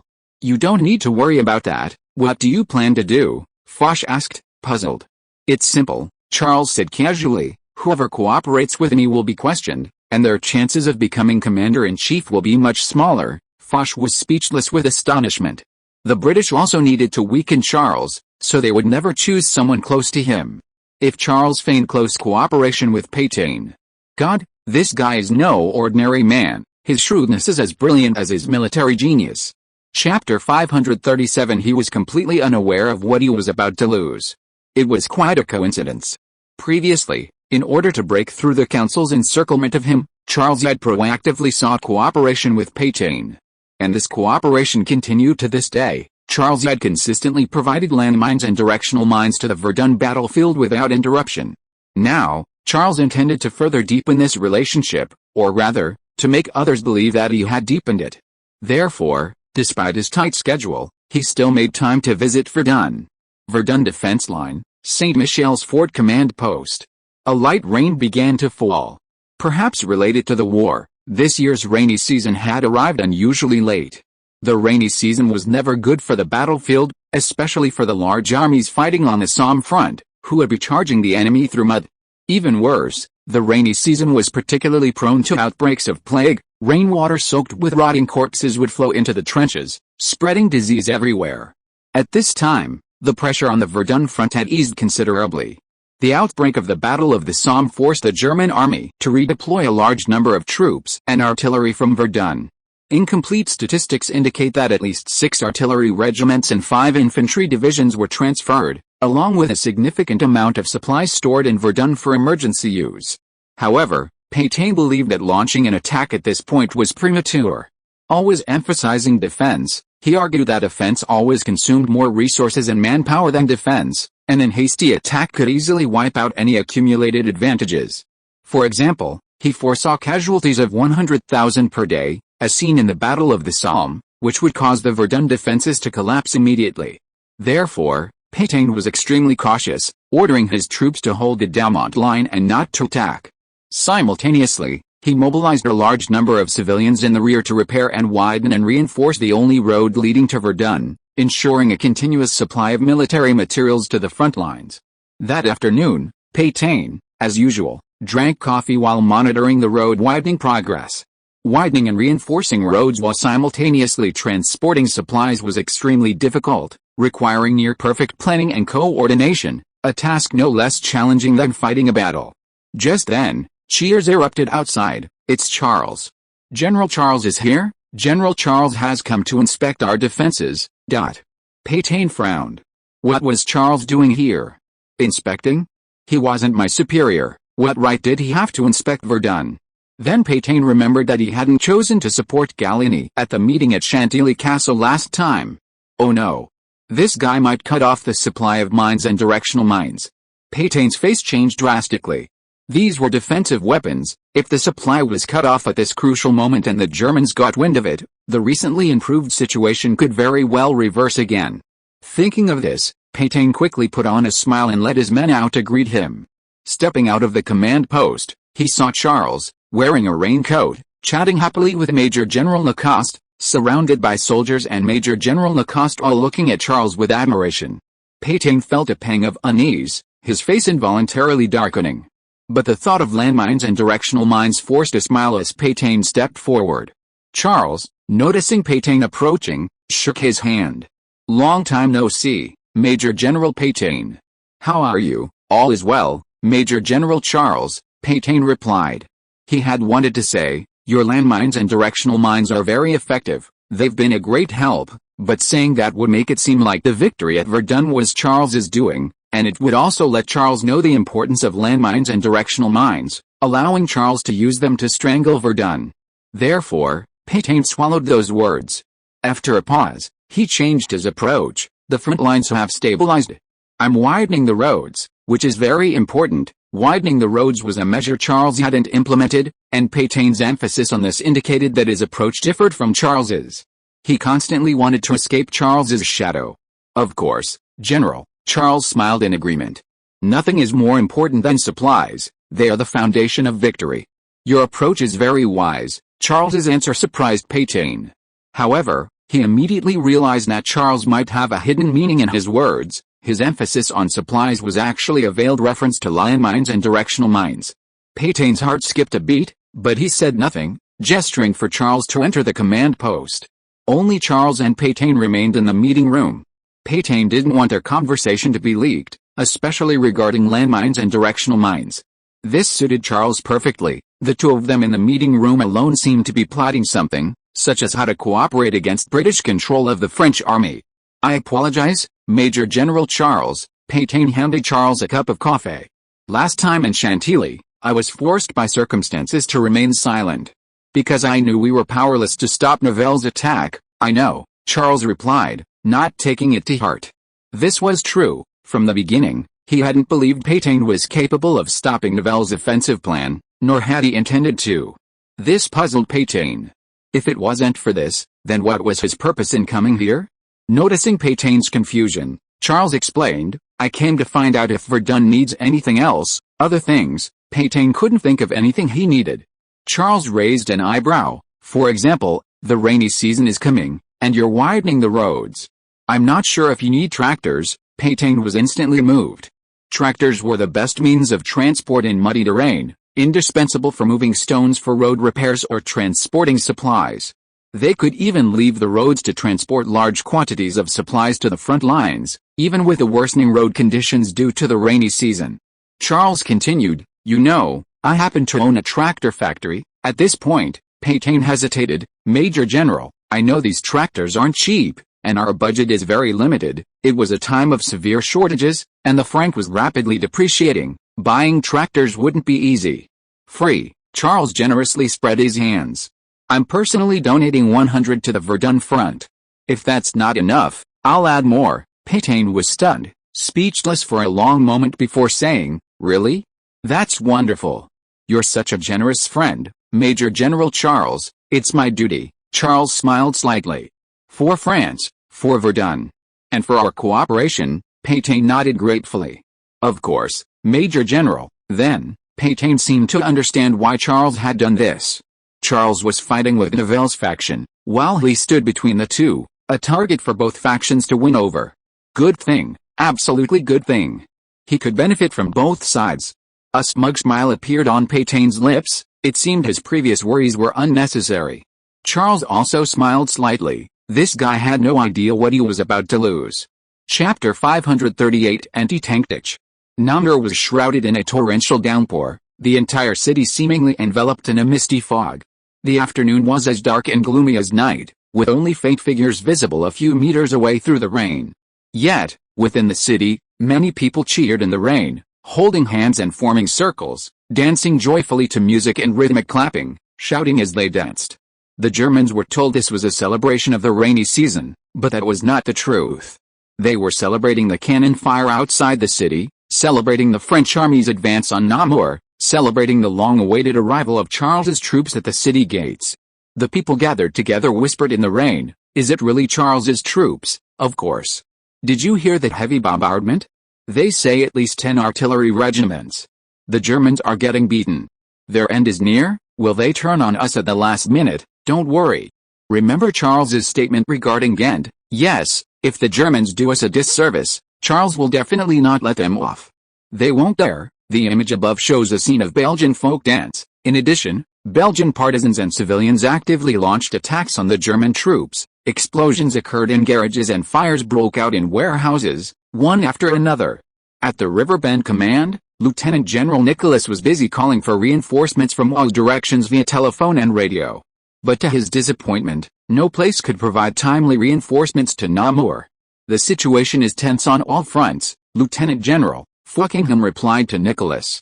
"Neither Verdun nor the Somme have any spare troops or equipment. I will organize reinforcements as soon as possible, but it may take 3 days." Lieutenant General Nicholas could hardly believe his eyes when he received the telegram. 3 days? Reinforcements wouldn't arrive in 3 days? After half a day of artillery battle, his only 3 artillery regiments were either dead or wounded, leaving only 2 artillery battalions still combat-ready. The others were either blown to bits by rockets or suffered heavy casualties. If he could gather the remnants and repair the malfunctioning artillery, he might be able to barely cobble together an artillery regiment. But what would be the point? The reorganized artillery regiment would still be utterly helpless, forced to watch as one gun after another was destroyed and crippled. Lieutenant General Nicholas cast a helpless gaze towards the river bend under the rain, where countless craters lay, artillery emplacements were gone, and scattered wreckage of artillery pieces lay everywhere. Why was this happening? These were all invincible 105mm howitzers. They had never lost an artillery battle since the start of the war, yet now they were utterly routed without even seeing the enemy. Across the river bend, Charles had just arrived in Namur from Verdun. The command post tunnels were damp, with several leaks, and the ground was as muddy as a swamp. But that didn't matter. What mattered was safety. Almost no enemy shells could reach this area. Under the acrid smoke of the kerosene lamp, Charles looked with interest at the battle results estimated by the artillery observer. Tigeny excitedly reported beside him, "We've destroyed at least 2 enemy artillery regiments. We suffered almost no casualties. Only 1 rocket launcher vehicle broke down and couldn't be evacuated in time. So it was destroyed, but all personnel were evacuated. The only injury was a sprained ankle affecting walking." Charles wasn't surprised. The rapidly mobile vehicle-mounted rocket launchers were practically indestructible, even though they were fragile, easily obliterated by a single shell. However, he was quite puzzled by the fact that they had managed to take down 2 German artillery regiments. "Did the German artillery retreat?" he asked. "No," Tigeny answered bluntly. "If the German artillery retreated, they wouldn't be able to block the passage, which isn't what they wanted." Charles remained silent. The German artillery actually had an option. They could use their range advantage to retreat to a point where the 105mm howitzers could block the passage, while the rocket artillery couldn't reach it due to insufficient range. In this situation, Charles could only use bombers to suppress the enemy while sending armored units forward under artillery fire. That's how war is. You can't expect to launch an attack in a near-perfect enemy-friendly situation. Danger is inevitable. However, the Germans didn't do that. Charles thought for a moment and seemed to understand. The Germans knew nothing about rocket artillery, they didn't know its range, and therefore couldn't react correctly to its weaknesses. Did they disperse their positions? Charles asked again. Tigany shook his head again. No. A concentrated artillery formation against rocket artillery would certainly result in heavy casualties. Howitzers are precious, and even a single hit or glancing blow could malfunction them. If the Germans dispersed their artillery, the less accurate rocket artillery would require more ammunition and a longer time to achieve the same results. However, the Germans didn't do that. This could be considered a bonus for new equipment, Charles thought. Once the Germans understood the rocket artillery data, the artillery battle wouldn't be so smooth. Irwin looked at the torrential rain outside the command post and breathed a sigh of relief. We seem safe. What do you mean? Lieutenant General Nicholas, who was extremely worried, asked. Aren't we in danger? The enemy could attack our lines at any time through the blockade zone, Lieutenant Colonel, and it was Charles's armored unit. He even thought Irwin was joking. No, General. Irwin nodded towards the observation window, answering earnestly. This rain saved us, at least bought us time. Our reinforcements will arrive in 3 days. Lieutenant General Nicholas seemed to realize something, but was still unsure. You mean, the rain will make the ground muddy and unsuitable for tank warfare? That's one thing. Irwin walked back to his desk, pointing to 2 fortifications in front of the defensive line on the map, explaining. More importantly, these anti-tank ditches, I built 2 in total. One within the range of our 77mm infantry guns, the other within the range of our K-round infantry shells. I was just worried that the French would use sandbags to fill the anti-tank ditches and force a breakthrough, Lieutenant General Nicholas said. Oh, his tense brow gradually relaxing. After this heavy rain, the anti-tank ditches will become a pile of mud and puddles, difficult to fill like swamps. Irwin added, even if they are filled, the foundations on both sides are prone to collapse, which will trap Charles' armored forces. Lieutenant General Nicholas nodded slowly, his gaze shifting to the heavy rain outside the window. Not long ago he had been cursing the damn weather, but now he hoped the rain would fall even harder and last longer. Chapter 539. What method does Charles have to get over the anti-tank ditch? Theoretically, Irwin's assessment was correct. Unlike the chalky, hard ground of the Somme, Namur Fortress was characterized by rivers, forests, and soft soil. During the rainy season, the relentless downpours soaked the ground, making it so muddy that even a person walking on it would be difficult, let alone a tank. This was extremely disadvantageous for the attacking side. Adding to this were the barbed wire and anti-tank ditches ahead. A hasty attack could easily result in a tragedy similar to the Battle of the Somme, where tens of thousands were wiped out in a single day, turning victory into a crushing defeat. This was one of the reasons why Namur Fortress was generally considered unsuitable for a Charles armored attack. However, since the Charles had decided to target Namur Fortress, he certainly had a way to deal with it. As dawn broke, the torrential rain of the night finally subsided, and a sliver of sunshine could even be seen in the sky. The world seemed to have been cleansed and revitalized. Raindrops clung to the leaves, migratory birds flitted about in search of food, and puddles of water slowly gathered and poured into the German anti-tank ditches. Inside the ditches, the murky water had already reached nearly 2 meters, and with a muddy bottom, even fully armed soldiers could drown if they waded in. Note, anti-tank ditches were typically 5 to 7 meters wide and 2 to 2.5 meters deep. German soldiers, clad in raincoats, huddled in the infantry trenches behind the ditches, carefully shielding themselves from the rain and eating bread for breakfast. Further away were 77mm infantry guns aimed at the first anti-tank ditch. Irwin's plan was perfect. The first anti-tank ditch was about 500 meters in front of the defensive line. While the French stopped to fill the ditch, the German 77mm guns could easily destroy the tanks one by one. The infantry's rifles and machine guns could unleash a hail of bullets, killing enemy infantry and engineers. The enemy would suffer heavy casualties before they could possibly pass the first anti-tank ditch. Then, a second anti-tank ditch lay 100 meters in front of the defensive line, where infantry could accurately fire at the enemy, while infantry on the flanks could use K rounds at an angle to attack the tank's weak side armor. Lieutenant Colonel. When Irwin crossed the trenches and arrived at the front, The soldiers all gave him salutes. Irwin's anti-tank ditch had proven on the battlefield to be the most practical tactic for hindering tanks, making him the only German officer capable of stopping Charles. Irwin nodded in response, his gaze fixed on the enemy. He had braved the rain from the river bend to come here, hoping to give the defensive line a final check. The remaining artillery in the river bend was no longer able to block the passage, meaning the enemy's attack was imminent.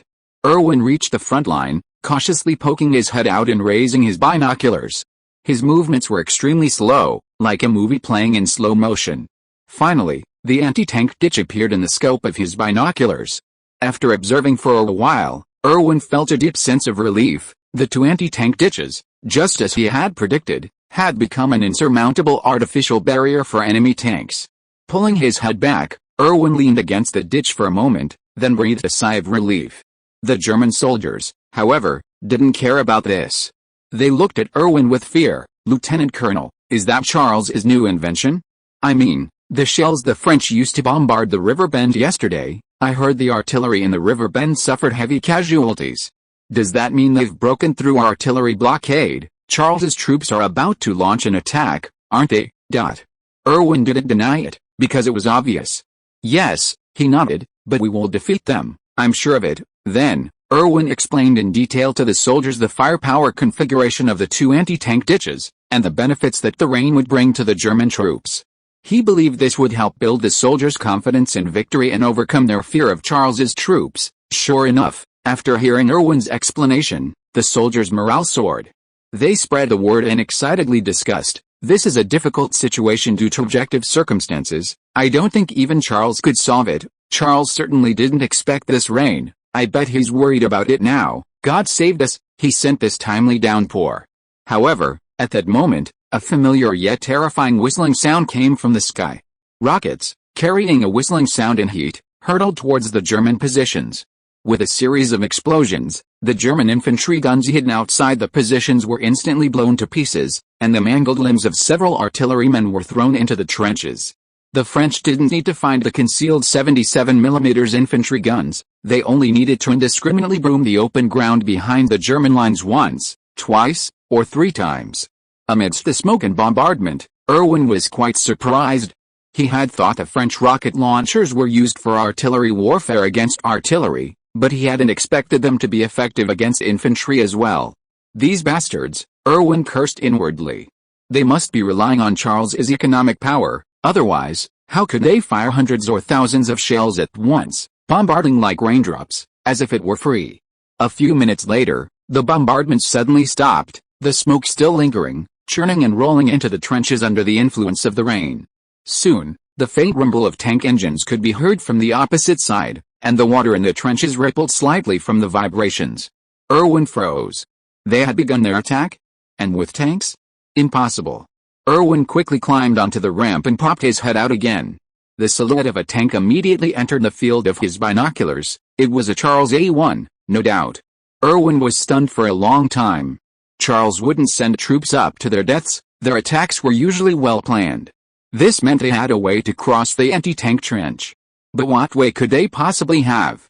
The German frontline commander shouted in a long, drawn-out voice, "Ready!" Soldiers climbed onto the ramps one by one, setting up their rifles at the edge of the trench. An eerie silence hung in the air. Raindrops pattered against their helmets, trickling down the sides and dripping onto their rifles, ready to fire. The soldiers' expressions were serious, their movements precise, their eyes fixed on the target ahead through the sights. But in their hearts, they shared the same question as Irwin: how did Charles manage to cross the anti-tank ditch? Irwin scanned the enemy ranks through his binoculars, hoping to find something different. Suddenly, a strange tank caught his eye. It had a tank chassis but no turret. Instead, it consisted of two metal frames. Charles's new invention? Irwin swallowed hard. He knew that might be the answer he was looking for. If you are listening to this novel on a channel other than Fanfic World, it means it was downloaded and re-uploaded without effort.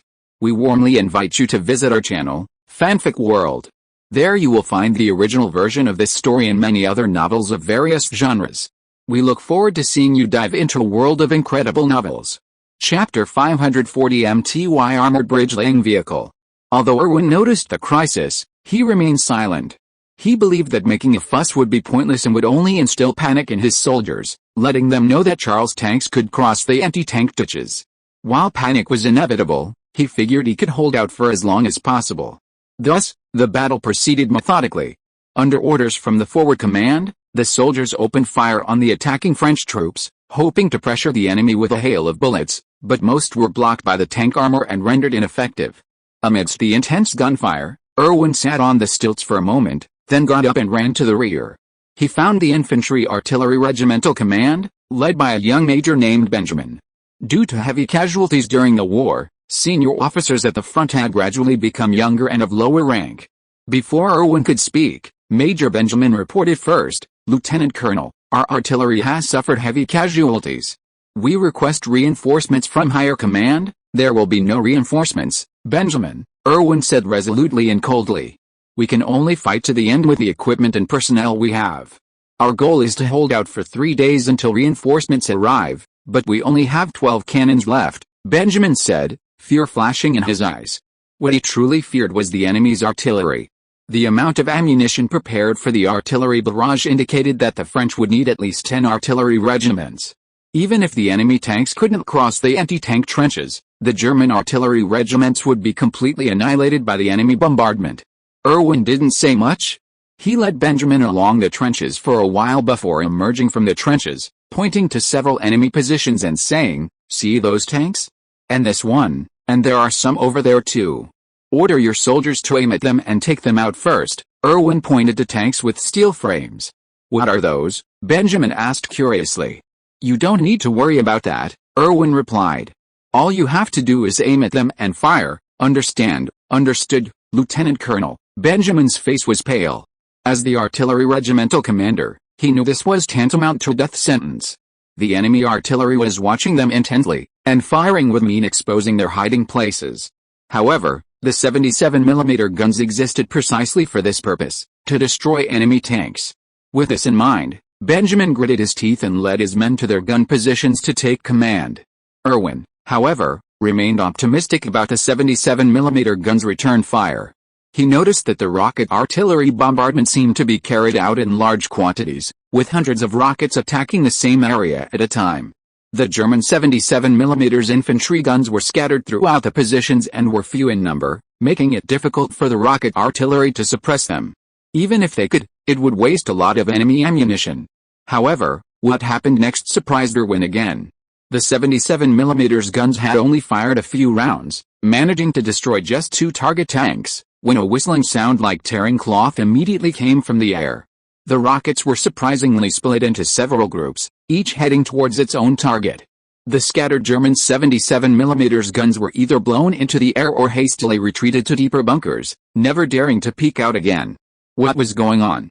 Irwin frowned. These rockets were being fired from the opposite mountainside, meaning these rocket launchers could also be used as infantry guns. Irwin wasn't wrong. These were army rocket launchers.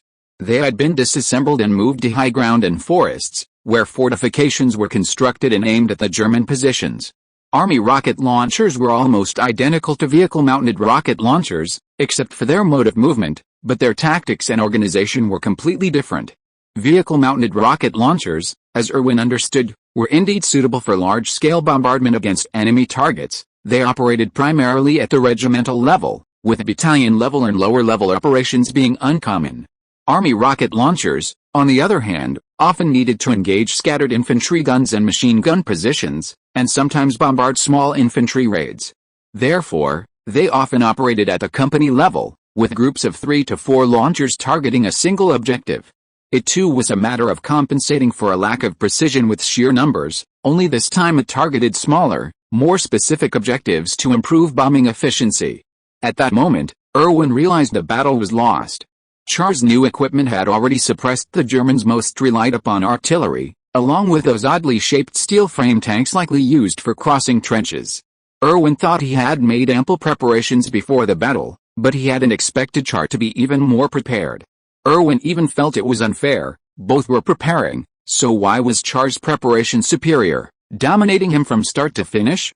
But after thinking about it, Irwin was convinced. Irwin's preparations were all visible and traditional, such as artillery blocking roads and anti-tank ditches. These were all old tactics. If there was anything new, only the anti-tank ditches could be considered somewhat innovative.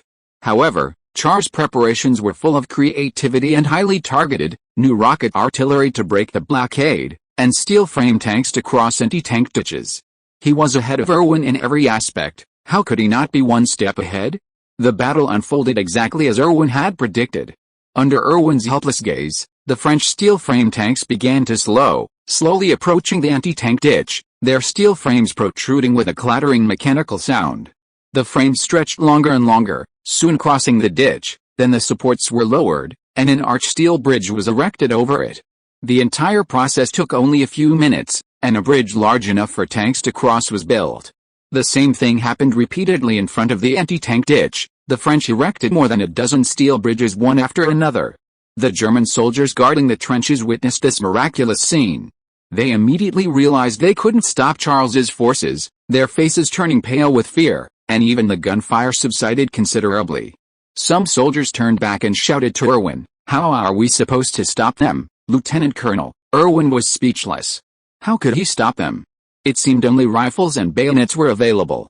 Those were the Soviet-style MTY armored bridge-laying vehicles that Charles had specifically developed for armored units. The reason this bridging vehicle was chosen was its simplicity, reliability, ease of operation, and minimal technological content. Allowing for rapid mass production, most Soviet equipment shares these characteristics, though their performance data is somewhat inferior. The image above shows the Soviet MTY armored bridging vehicle. The image above shows the MTY bridging vehicle's operation. It uses a flat push, docking method to erect bridges, much simpler than the modern scissor folding method. Its drawback is that the bridge is only 18 meters long, but this was sufficient to deal with the anti-tank ditches of World War I. The tanks rattled and clattered as they drove onto the steel bridge, successfully crossing the anti-tank ditches, with French soldiers following behind, approaching the German lines. Irwin could only helplessly watch this unfold. Chapter 541. The battle seems to be over. The second anti-tank ditch would be under more pressure, as German infantry could fire accurately, while mortar shells continuously rained down on the attacking French troops. However, this was merely a drop in the ocean for the heavily armed 1st Panzer Division. The St. Chamot mortars and their support troops immediately began suppressing the German advance. The 75mm mortars, with their high rate of fire and accuracy, quickly silenced the German machine gun fire, turning the German trenches into hurricane-like formations. Soldiers screamed as they were thrown into the trenches by the shock waves and buried under the swirling mud. The mortar operators were highly trained, having been honed by Charles's massive amounts of artillery ammunition. In wartime, they hardly needed to measure. A single glance at the target was enough for them to adjust the mortar angle by feel. A few rounds later, the shells accurately struck the German bunkers, destroying the German firepower hidden behind them. Note: mortars often rely on intuition. During World War II, Japanese grenade launcher gunners could hit their targets almost instantly by feel, frequently using grenade launchers to suppress nationalist machine guns. Mortars of this era had short ranges, not much different from grenade launchers. Taking advantage of this opportunity, the French continued their advance. The second wave of bridging vehicles, under the cover of tank and infantry fire, crossed the first anti-tank ditch. They moved slowly, perhaps only a dozen kilometers per hour, but steadily advanced, covering several hundred meters in just a few minutes. Then, they extended their steel bridges again, methodically laying them across the anti-tank ditch. The German soldiers were almost in despair. They could only watch helplessly as the tanks closed in. Many wanted to retreat, but were firmly held back by their frontline commander, Colonel Fine. "Stop them. Our trenches are widened, their tanks can't easily pass, they are armored troops, not good at close combat. Fix bayonets, victory's ours." The German soldiers forced themselves to remain calm. They comforted themselves, believing Colonel Fine was right. The Charles A1 couldn't cross the widened infantry trenches unless the French had more bridging vehicles. Moreover, the French were always inferior to the Germans in close combat. Therefore, the Germans still had a chance of victory, even a possibility of a counter-offensive. However, before they could react, the French, under tank fire, launched their charge. First, a volley of grenades stunned the Germans, then a long, sharp whistle blew, and French soldiers charged into the German trenches, shouting. The battle turned unexpectedly one-sided. The Germans were utterly powerless to retaliate. This wasn't even a close-quarters melee, as there were no clashes of bayonets, no grappling, no digging for stones or gouging eyes. It was a one-sided massacre of the Germans by the French.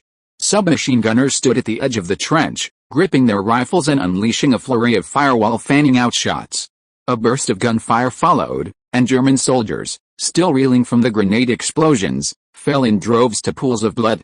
The PPD submachine gun, with its 71-round drum magazine, could kill several German soldiers multiple times in an instant.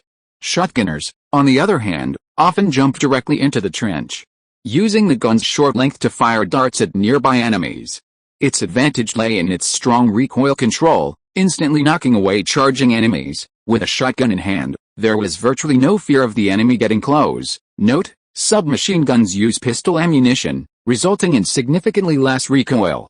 At close range, if an enemy charges with a bayonet, a submachine gun might not be able to kill them before the bayonet pierces their chest. Submachine gunners and shotgunners coordinated their attacks, supplemented by grenades and rifles.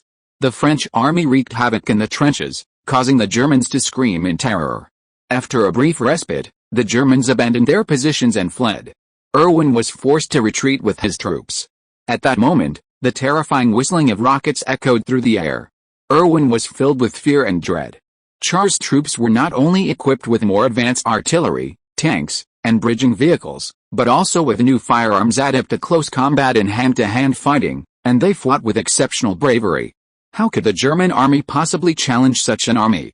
Even if they escaped today, how could they defeat this army in future battles? At this moment, Erwin even considered giving up. When news of the victory reached Char's command, Char simply nodded calmly. He wasn't surprised. The Germans had placed too much hope in artillery barrages and anti-tank ditches. The greater the hope, the greater the disappointment. When their hopes were dashed one by one, the blow to morale was fatal, and a rout was only a matter of time. Tigeny paused for a moment, then laughed. Incredible. A fortress that others considered impregnable, you took it in just 2 days. It's too early to talk about victory, General, Charles replied. This is only the Germans' first line of defense. They have a second line and the final fortress of Namur. This was the depth of the German defenses. Moreover, their tank units hadn't yet appeared. Most importantly, the Germans might use Namur as a base for street fighting against the French. This was Charles's real concern, not only because of the complexity of street fighting, but also because of the large number of Belgian civilians in the city. The fighting would inevitably result in civilian casualties, which would hinder the French forces. However, before Charles could even consider a countermeasure, reports came in quick succession. General, the Germans have withdrawn from the second line of defense. General, the Germans have abandoned Namur fortress. The Germans are retreating in full force, including Namur. Charles was stunned. Retreating so fast? There wasn't even time to catch up. Tigeny laughed heartily. Major General, you only consider the difficulties we face in Namur street fighting, but not the difficulties the Germans face. Charles thought about it and realized he was right. There were Belgians everywhere, and many guerrillas mixed in. The Germans would face far greater difficulties in Namur street fighting than the French. General, came Albert I's excited shouts from outside the command post. Soon, Albert I, accompanied by Brigadier General Eden, rushed into the tunnel. Upon seeing Charles, he hastened forward and embraced him tightly, his voice trembling with excitement. Fantastic, General. You really are fighting to recapture Namur. I thought it was fake news like last time, but it's true. Charles replied, I apologize, Your Majesty, I didn't inform you beforehand. No, Albert I chuckled, I understand, for secrecy. Brigadier General Eden stepped forward and saluted. General, the Belgian 1st Special Forces are ready. They are stationed in Mons and can reinforce at any time. Please give the order. Charles scratched his head somewhat awkwardly. I'm sorry, Brigadier General. The battle seems to be over. What? Albert I and Brigadier General Eden exchanged bewildered glances. They thought it had only just begun. Chapter 542 The People's Cry. The German retreat was so swift because of Erwin. He had witnessed everything at the front, the terrifying fighting power of the French 1st Panzer Division, and how easily they used bridging armored vehicles to breach anti-tank ditches. Erwin rushed back to the riverbend command post, covered in mud and smoke, and pointed to the map, analyzing to Nicholas. The second line of defense also relies on anti-tank ditches, and the French can still break through quickly. We have no way to stop them. We have tanks, though not many, but they might be useful, Nicholas replied. His idea was to use tanks to destroy the French bridging armored vehicles. The Upper Silesia tanks might not be as good as the Char A1s, but they were more than capable of dealing with unarmed bridging armored vehicles. It won't work, Irwin shook his head. Their bridge-laying armored vehicles are protected by tanks. Besides, our tanks might not be able to see the targets. Nicholas paused, then suddenly realized, rocket artillery, Irwin nodded. We don't know how many rockets they have, nor whether our tanks can withstand the rocket bombardment. A hasty attack could very well result in total annihilation. This was the frustration of the artillery being suppressed, which rendered the planned tank defense useless. Lieutenant General Nicholas was still somewhat unwilling, but we still have Namur Fortress and Namur City. Holding out for 3 days shouldn't be a problem, General, Irwin replied, pointing to the map. Once the French break through the second line of defense, they will bypass Namur Fortress and Namur City, cutting off our connection with the outside world. Even if reinforcements arrive after 3 days, what then? Lieutenant General Nicholas was stunned. Holding out in the city for 3 days might not be a problem. The problem was that no matter how many reinforcements arrived, they would be wiped out by the Charles forces. No one outside the city could defeat the Charles armored and mechanized divisions. Seeing Lieutenant General Nicholas still hesitating, Irwin added, I just received intelligence that Belgium has dispatched an elite force to Mons, possibly numbering 50 to 60,000. Lieutenant General Nicholas knew what this meant. Staying meant being surrounded, and ultimately, like the hundreds of thousands of German troops in Ghent, they would be captured. Make a decision, General, Irwin urged. We not only need to retreat, but we need to retreat immediately. Otherwise, given the marching speed of Char's armored and mechanized units, they will quickly infiltrate our flanks and rear, and we won't be able to escape. Lieutenant General Nicholas stared at the map for a while, then finally nodded helplessly and ordered, retreat. This was perhaps one of the advantages of armored and mechanized divisions. The enemy facing them would constantly worry about being infiltrated from their flanks and rear. If Char had led infantry with a lower degree of mechanization today, the Germans might have chosen to stay and fight in the streets, then both armies would have been bogged down in a quagmire where neither could win. Char didn't actually want the battle to end so quickly. It had only been 2 days, a speed that even surprised Char. Then the parliament would raise its voice again. Now that Charles's battle in Namur is over, shouldn't he and his troops be transferred to the Somme? How would Charles respond then? Namur Castle is one of the largest castles in Europe, perched atop a hill over 100 meters high, surrounded by a river that forms a moat. The image above shows Namur Castle. Castles built in the era of cold weapons are of little use in modern warfare. Their brick and stone walls cannot withstand artillery fire, making them, in fact, a dead zone. Charles set up his command post here. Although a dead zone of war, it was well equipped and also suitable for secrecy. Charles took a bath, changed into a clean, dry new uniform, enjoyed a delicious dinner, and stood by the window with a glass of red wine, watching the cruise ships come and go on the Meuse River in the rain. He could hardly believe that he had been fighting the enemy on the battlefield not long ago. As usual, Charles did not make a grand entrance into Namur to receive the cheers of the Belgian people. This was too risky. Being shot dead by the remaining German troops wouldn't be worth it. Albert I was different. He was among the first to enter Namur, joining the French soldiers in the takeover. Meanwhile, the Belgian 1st Special Reconnaissance Corps was also deployed to Namur to maintain order and construct a defensive line in the east to prevent a German counter-offensive. They did a good job. Albert I was responsible for stabilizing public sentiment and managing domestic affairs, while Brigadier General Eden was in charge of troop deployment and defense. Charles hardly needed to worry about the newly captured Namur. However, the more this was the case, the less excuse Charles could find to deal with Parliament. Major General, Tidjany said with a smile as he emerged from the communications room, do you know the people's reaction to this battle? Charles shook his head slightly, his gaze still fixed on the river outside the window. He wasn't particularly interested in such matters. Initially, he might have been excited, but as victories increased, he became indifferent, even numb. Charles was unaware that he was speaking from a position of privilege, while Haig and Niveler, currently struggling to command a battle on the Somme, desperately hoped for a victory to save the day. Paris is in an uproar, Tidjany said, pouring himself a glass of red wine and strolling to the window. Drinking was forbidden during wartime. This was the leisurely post-war period. Their loudest praise isn't for you, Tidjany said, leaning casually and elegantly against the window, a smile on his face.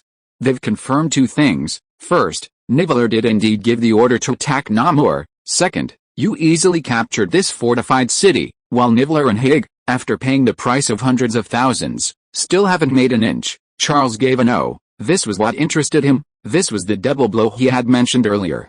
The first point, although Charles had mentioned in Parliament, had been kept secret to maintain the overall situation, and therefore not widely publicized. Secondly, Charles captured Namur, which was considered impossible to conquer, in less than 2 days, a stark contrast to the arduous progress on the Somme battlefield. And then, Charles asked, "The people want you to be commander-in-chief." Tidjane raised his glass slightly towards Charles. "They believe that if you lead the French army, the war will end sooner and fewer people will die." He paused, then added, "Not just the people, but also the rank and file of the army." The rank and file liked a commander like Charles because it meant fewer deaths. Tidjane then asked, his eyes full of expectation, "Why don't you accept this proposal?" "I think they have a good point." Charles smiled slightly and replied, "Being commander-in-chief wouldn't do me any good. It would only make him a target, a scapegoat, a target for the parliament. And these are things the people and the rank and file can't decide." Chapter 543 Public Opinion Guidance. Public opinion was far more intense than Tidjane's calm account. Parisians were in a frenzy of celebration. Despite the scarcity of resources, citizens were still willing to empty their savings to buy a drink of strong liquor to celebrate.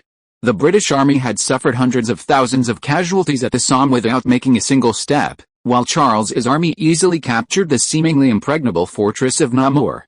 France had once again outshone Britain. "I think the British should be commanded by Charles. They simply don't know how to fight. Yes, times have changed. It should be the age of tanks. Yet the British stubbornly cling to cavalry. It's utterly foolish. Not just foolish, they're wasting soldiers' lives. It's murder.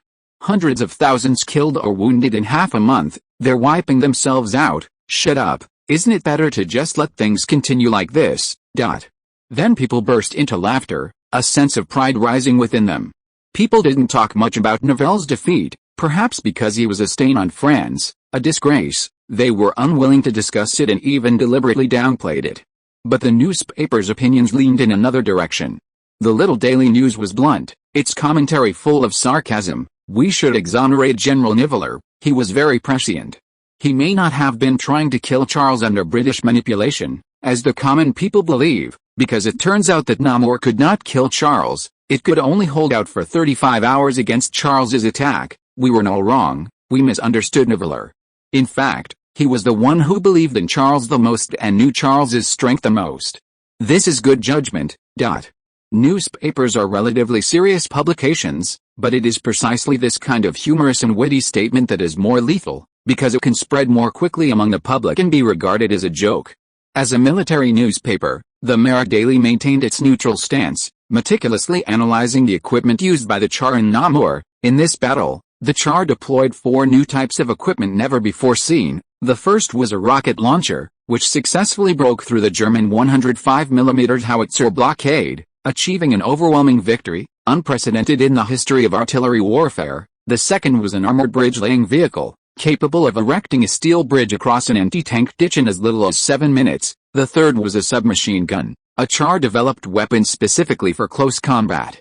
It could fire in bursts, boasting a terrifying 71-round magazine, making it unbeatable in close combat. The fourth wasn't new equipment, it was a shotgun, originally designed for hunting.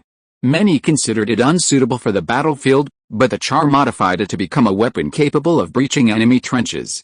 Seemingly impartial, these were, in fact, advertisements. Every word was a business opportunity. The report even included a lengthy analysis of the function and tactics of each piece of equipment, except for rocket artillery. Rocket artillery remained strictly classified. It was only briefly mentioned without a single photograph, and it was not for sale. It had a weakness. If the German army knew the detailed data and tactics of rocket artillery, they could be countered in wartime. The advertising was very successful. Once the newspaper published a report, orders poured into the St. Etienne arsenal. Buyers included Britain, the United States, Italy, Russia, and others. Russia alone ordered 10,000 submachine guns. It is said that when the Tsar saw the pictures and specifications of the submachine gun, he exclaimed, This is the gun we need. It's practically tailor-made for us. Incredible. Even the aesthetics suit the Russians perfectly, Le Petit Paris reported. This battle has shown us the incompetence of the commander-in-chief. We can't help but wonder, why did we choose another incompetent commander-in-chief after Joffre stepped down? Is it really that difficult to appoint someone who knows how to fight and command as commander-in-chief? Le Monde stated. Niveler is undoubtedly responsible for the tragedy that occurred on the Somme.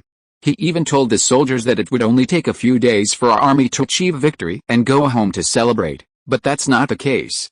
More than 10 days have passed, and besides casualties, we see no sign of victory on the Somme. Other newspapers also mostly criticize Niveler, with some even issuing radical appeals. It's dangerous to keep Niveler as commander-in-chief. He will not only harm the soldiers but may also continue to persecute Charles. In the town of Darvaz, Camille's first task every morning after waking up was to prepare breakfast. Things have changed. She's now in the habit of going out for a stroll after getting up, buying a different newspaper each time, and then immediately checking what happened that day regarding Charles. Sometimes, if there's no time to prepare breakfast, she'll bring Joka a glass of milk so he can eat it with bread.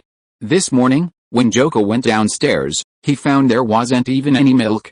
Camille was sitting at the table, flipping through various newspapers, her face pale and her brow furrowed. Seeing Joka come down, Camille, holding a newspaper, said worriedly, "I don't understand, why would so many people want to harm Charles, the commander-in-chief of the French army? Why would he do this? Hasn't Charles been helping France win all along?" Joka shook his head helplessly. "There are some things you don't understand, Camille. It's not as simple as you think." "Yes, I really don't understand." Camille became agitated, "but I do know that Charles saved their lives from the moment he saved Paris, and instead of being grateful, they tried every means to frame him. How can someone like that become the commander-in-chief of France, commanding all the French soldiers in battle?" Joka didn't know how to answer, because what Camille said was true. He silently went into the kitchen and made himself a packet of instant coffee with bread. Ever since Camille developed a hobby of collecting newspapers, milk was often unavailable for breakfast, so he had to keep instant coffee at home. "We should do something," Camille said. "Someone suggested we lead people into the streets to protest." Joka, who was drinking coffee, almost choked. "No, you can't do that." "Why?" Camille retorted. "I can't let this continue, it will ruin Charles." "The ones who really want to ruin Charles are the British." "Camille," Joka pushed the newspaper on the table. "Do you know why these newspapers are all blaming Nivelle? Because the British are trying to shift the blame and focus onto Nivelle to absolve themselves." Camille was utterly shocked. She realized how little she knew, and how superficial her understanding was. Besides, those damned British, allies of France, were also trying to ruin Charles. Poor child, he's had it so tough. Chapter 544 Everything is an illusion. At Namur Castle, Charles enjoyed breakfast in his spacious and bright command post. Outside, a light drizzle fell, and the weather was freezing, but inside, a fireplace provided warmth. Breakfast consisted of bread, milk, jam, and a fragrant roasted trout with lemon. The image above shows roasted trout with lemon, a specialty of southern Belgium. Belgian rations were clearly far superior to those in France. Many French troops didn't even have enough bread, let alone roasted fish with a crispy exterior and tender interior, infused with the aroma of lemon. However, this ration seemed to be limited to Charles's troops. The British, and even the Belgian army itself, didn't receive it. Charles's attention wasn't on the food. He casually ate his food with a fork while browsing the newspaper. Tidjany also had a breakfast on his desk, but the wealthy young man seemed unaccustomed to such a meal. Not touching the roasted fish, he preferred boneless tuna. However, to fill his stomach, he had to eat bread with milk, his face contorted in misery. "The media seems quite dissatisfied with Nivelle." Tidjany nodded to Charles, having already read the newspapers before breakfast. "There are news reports everywhere criticizing him." "What reason does the media have to be dissatisfied with Nivelle?" Charles retorted. "How should I know?" Tidjany shrugged nonchalantly. "I only know that Nivelle will soon be out of office, which is one of the reasons people are calling for you to be commander-in-chief." Charles smiled slightly but remained silent. Tidjany hoped Charles would become commander-in-chief. He believed only Charles was suitable for the position, even qualified, and had been trying to persuade him. Charles put down the newspaper and focused on his food. The grilled fish was delicious, especially with a hint of lemon, somewhat like sweet and sour fish. Tidjany found this strange, his eyes filled with doubt. "Did you see something?" "It's not a media problem, General," Charles replied. "It's a British problem. They intend to abandon Neville and sever ties with him." Tidjany paused, his gaze sweeping over the newspapers on the corner of the table. "But these are French newspapers," he trailed off, then said, "Oh, it's supplies." "The British have supplies," Charles nodded as he ate. "Whoever controls the supplies controls the narrative. For example, the ink, equipment, paper, food, etc., used by the newspapers, things that seem readily available under normal circumstances, could now be choking the newspapers." Tidjany hesitated slightly. "The British control the media and are using Neville to exonerate themselves," Charles replied. "Changing the commander-in-chief wouldn't be a loss for the British, as long as he remains under British control. But Neville, having exposed too many misdeeds, is heavily criticized, and the British have no reason to protect him anymore. This is the common fate of a puppet. Once they lose their usefulness, they are discarded and ultimately become nothing." Tidjany glanced at Charles thoughtfully, suddenly understanding why Charles had said, "Being commander-in-chief is no good for me." Becoming commander-in-chief required getting past the British, and Charles didn't want to be their puppet. "You're right," Tidjany nodded approvingly. "What will you do next?" Charles didn't answer. He couldn't answer. He couldn't very well say that the best way was to support Foch as commander-in-chief. Then have one play the good cop and the other the bad cop to deceive the British and Parliament, could he? If that got out, it would be a disastrous outcome, and Charles wouldn't know how to resolve the situation. Tidjany didn't press further, simply smiling and replying, "I know, it's a secret." Focused on the art of military affairs, he had no interest in such matters. He only knew that few could outmaneuver Charles. The last one to challenge Charles, Joffre, was now half mad. At that moment, a communications soldier stepped forward and handed Charles a telegram. "General, a statement from General Foch." Tidjany, who was closer, snatched the telegram first and glanced at it, looking surprised. "I thought we had a good relationship with that old Foch." "What?" Charles asked. "See for yourself." Tidjany handed the telegram to Charles, his eyes showing a mixture of helplessness and anger. Charles put down his knife and fork and took the telegram. It read, "The Military Research Center believes Charles's unauthorized attack on Namur is unacceptable. Although he achieved victory, he set a bad precedent. Others might follow suit for the sake of merit, leading to chaos and a lack of command within the army. Furthermore, Charles's attack on Namur utilized the advantages gained from the Battle of the Somme. The Germans redeployed a large number of troops, including artillery, to the Somme, which enabled Charles's victory at Namur." Charles looked at the communications officer in disbelief. "Did General Foch really say this?" "Yes," the communications officer replied confidently. "This is a statement issued to the entire army. All army groups have received it." Tidjany scoffed. "A single phrase, unauthorized attack, negates our achievements."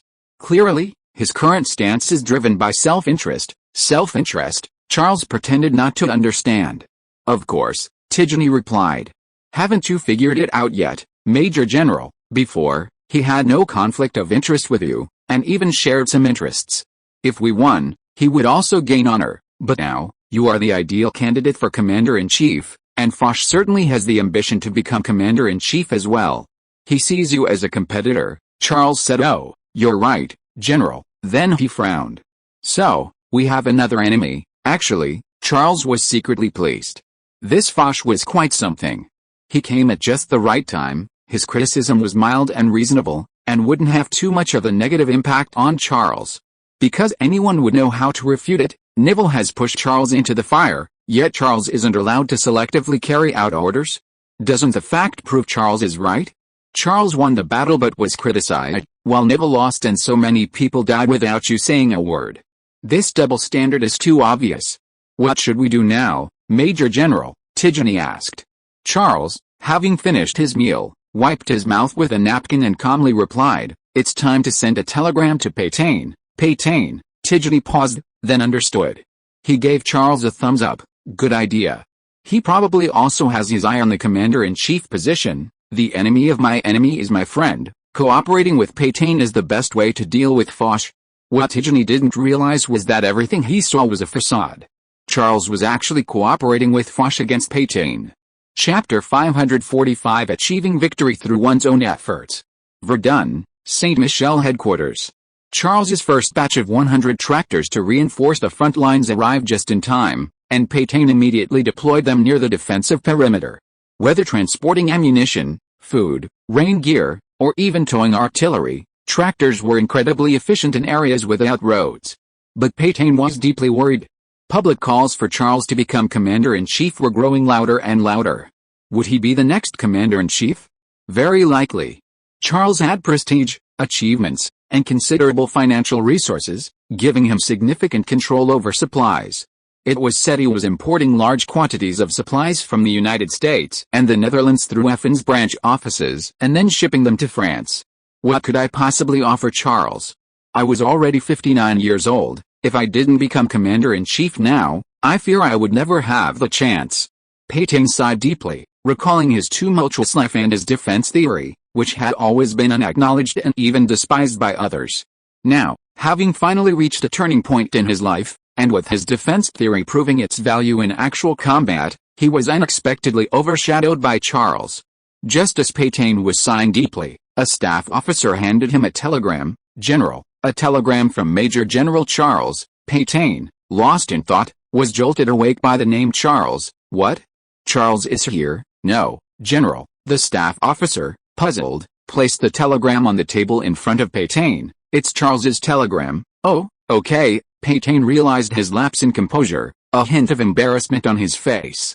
However, when his gaze swept over the telegram, his dazed eyes instantly lit up, and the weariness on his face vanished, replaced by undisguised joy. He couldn't believe what he was seeing. He read the telegram over and over again, muttering excitedly, "Really? If that's the case, then that's wonderful. It seems to make sense." Charles's words in the telegram were similar to what he had told Foch. "General, I have no need to be commander-in-chief, not that I don't want to, but that I can't. I am a capitalist, a major general, and I have considerable influence in parliament. No one wants a powerful figure in France who combines military, political, and business power." The more Pétain thought about it, the more he felt this made sense. Charles's mistake was that he was too outstanding. Whether in business, military, or politics, he was a genius. However, this became his greatest weakness. Because he could very well develop into a dictator, the conditions weren't already in place, and the only remaining question was whether he wanted to or not. And this was something the French Parliament and even the French people did not want to see. Therefore, Charles shouldn't be the enemy. Then, who would the enemy be? Pétain suddenly thought of Foch and was immediately startled. The opponent has always been Foch. He's the most likely candidate for commander-in-chief. I mistook him for Charles. Yes, just now, Foch issued a statement to the entire army regarding Charles, a rather aggressive statement. Clearly, Foch still hasn't grasped the situation, making the same mistake as me, treating Charles as the enemy, a great opportunity, a golden opportunity to stand out. Foch attacks Charles, so I should help Charles strike back at Foch. Pétain didn't hesitate. After a moment's thought, he telegraphed back to the military research center, also forwarding the message to the newspaper. The battlefield is a place of results. It can't be considered with ordinary thinking. Charles' victory deserves praise, not criticism. If someone could achieve victory by disregarding orders and attacking without authorization, the same applies. After all, we desperately need victory. This is determined by the overall environment, not by demanding everyone follow orders. Moreover, our military intelligence system is not robust. Leaks are common. If everything is done according to orders, even Charles would likely struggle to achieve victory. While Pétain's words were subjective, they weren't without merit. In Chinese parlance, it was essentially about seizing opportunities without being bound by a convention, or a general in the field may disobey orders from the emperor. Foch, naturally unconvinced, immediately telegraphed back, commanding operations in this way may seem to secure 1 or 2 victories in the short term, but this is clearly extremely short-sighted. It is highly destructive from the overall perspective of the army. It will lead to many officers disobeying orders and acting independently, thus fundamentally destroying the discipline of an army. They went back and forth, arguing enthusiastically. During the debate, Pétain was completely unaware that he was gradually being excluded from the list of candidates for commander-in-chief by Parliament and even the British because of his support for Charles. Meanwhile, Foch, who was not originally on their list, impressed Parliament and the British with his firm opposition to Charles. Wouldn't it be perfect to have a highly respected and powerful figure like Foch check the rapidly rising Charles? At this time, the Somme battlefield had calmed down somewhat.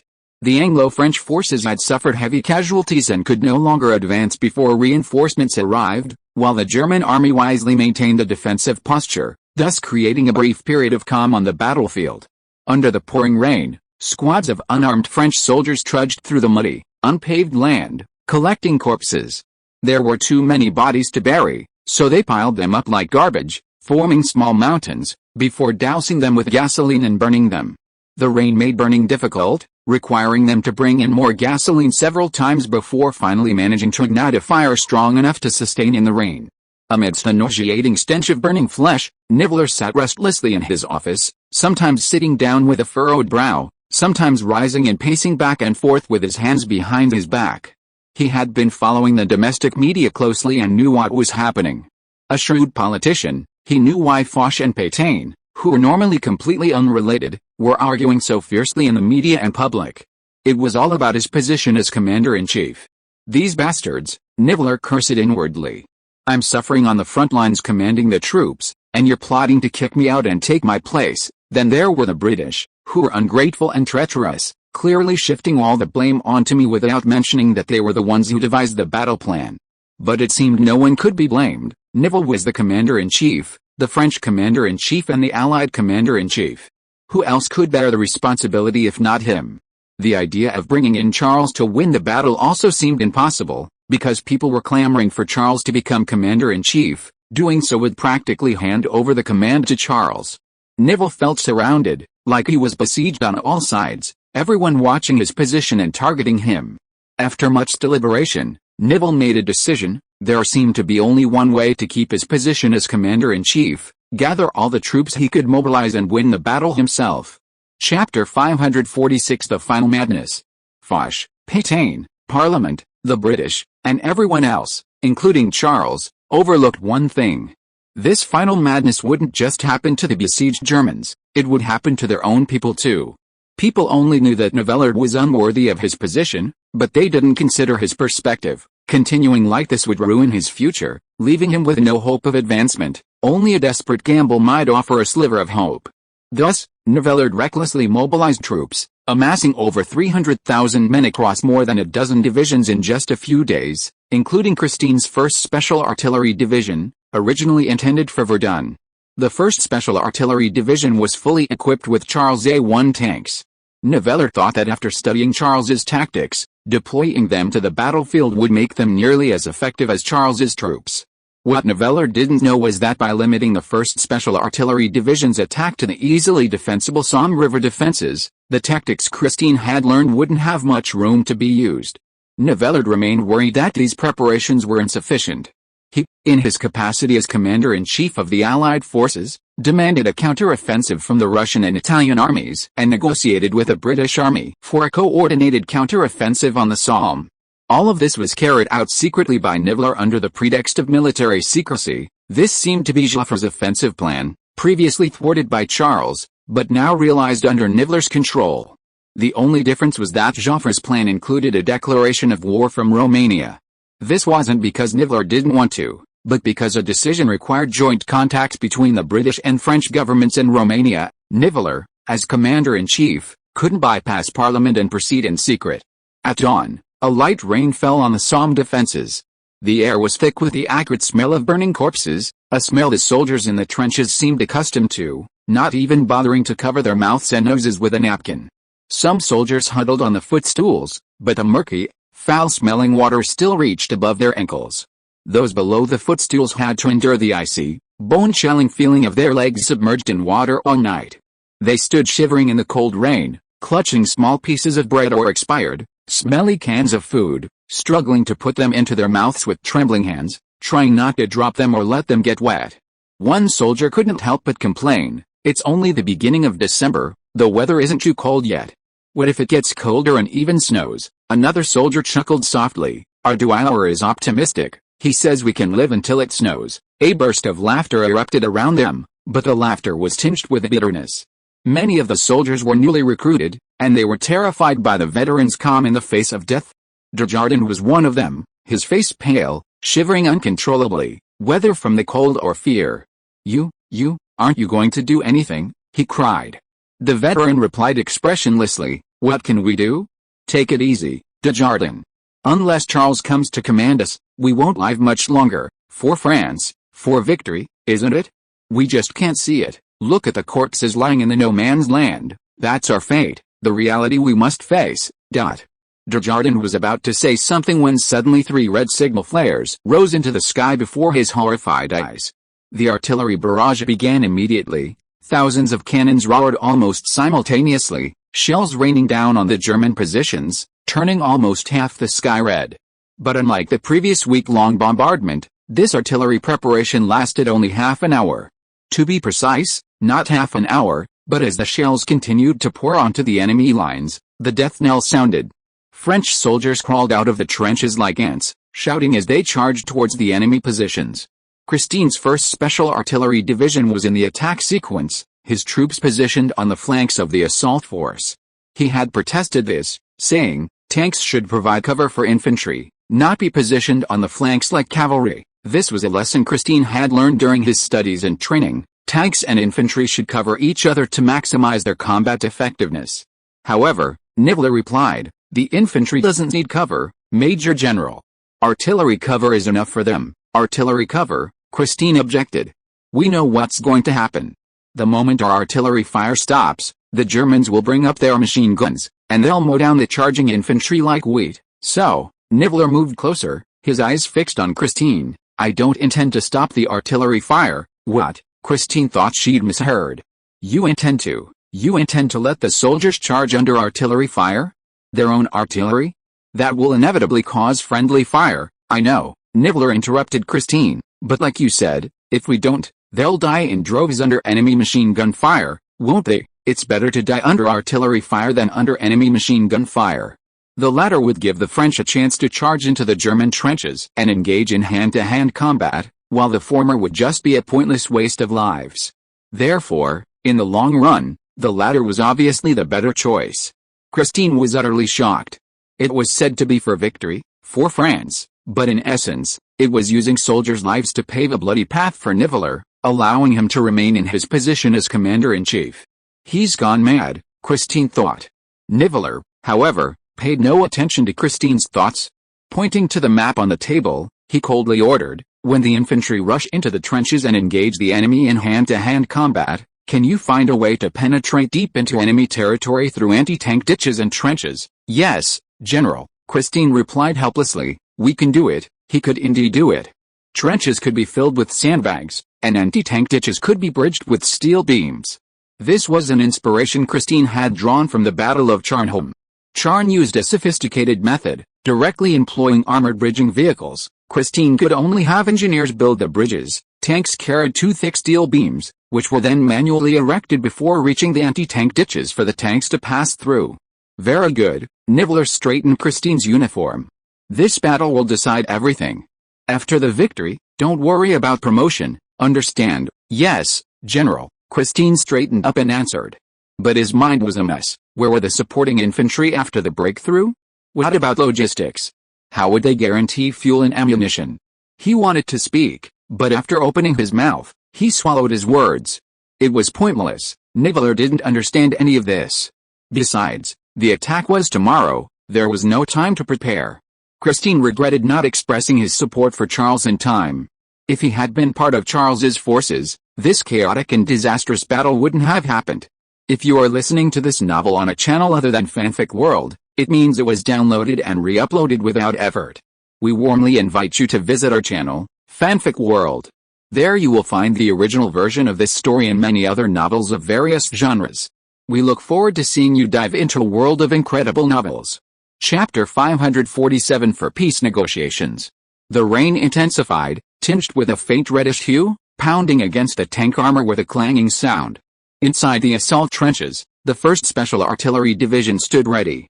Christine, draped in a raincoat, sat in the open rear compartment of an armored reconnaissance vehicle, surrounded by Char A-1 tanks already started and prepared for attack. The staff officer beside him craned his neck to look outside the trenches, The German troops were already locked in combat with the charging French infantry. "General," the staff officer turned to Christine with a puzzled look, "our training isn't like this. We seem to be at the forefront, not stuck here." Christine sighed deeply, unsure how to answer. Perhaps cavalry should charge behind the infantry. When the infantry of both sides are locked in fierce combat, the cavalry could suddenly flank and encircle them from the rear, throwing the enemy into chaos and rout. However, this was a tank. If it charged behind the infantry, what use was its armor? Just as Christine was frowning deeply, a sharp, piercing whistle suddenly rang out, followed by the frontline commander's loud order, "Attack, 1st Special Artillery Division." "Attack," Christine followed with the order, "Attack." The lead tank roared to life, accelerating up the slope and charging out of the assault trenches, the others following in quick succession. An officer poked his head out of a tank and shouted encouragement to his men, "Show those Germans what they're made of. Kill them all." Christine, however, had no confidence whatsoever. It wasn't that he was pessimistic, he knew Nivelle's battle plan wouldn't work. Cavalry might survive for several days or even longer by penetrating deep into enemy territory, because they could more easily obtain supplies, either captured from the enemy or temporarily requisitioned from French civilians in enemy-controlled areas. Tanks were different, they needed gasoline, which couldn't be easily captured from the enemy or requisitioned from civilians. Without follow-up plans, the 1st Special Artillery Division might not even be able to survive a day after its successful infiltration. As he was thinking this, armored vehicles were already driving up the slope onto the battlefield. Christine was stunned by what she saw. Artillery shells continued to bombard the enemy positions, and waves of French soldiers charged towards the fire. However, the Germans also noticed this tactic and, braving the artillery fire, set up machine guns in front of their positions and opened fire on the French. The artillery fire posed little threat to the German machine guns, as they were still hiding behind sandbag-built parapets in the trenches, and some machine gun positions were bunkers constructed of logs, stones, and mud. Unless directly hit by artillery fire, they were difficult to destroy.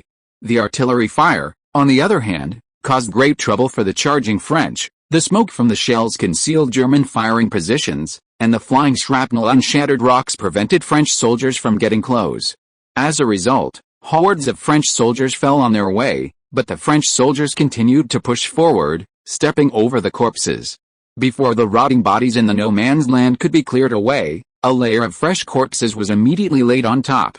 Dark red splattered with crimson blood, mingled with the rain, covering the entire battlefield, turning it into a sea of red earth. Soldiers continued their charge, falling repeatedly in the hail of bullets. The corpses at their feet, in their various positions, made their advance increasingly difficult. Some soldiers had to crawl on their hands and feet to move forward. Christine, holding his binoculars, quickly surveyed the area, then said expressionlessly, "We can't fight according to plan." "But General," the staff officer said, "the plan was made by the commander-in-chief. Deviating from the plan meant disobeying orders." Christine hesitated for a few seconds. It seemed the infantry couldn't successfully capture the German lines. If they continued with the planned infiltration, it would be a one-way trip.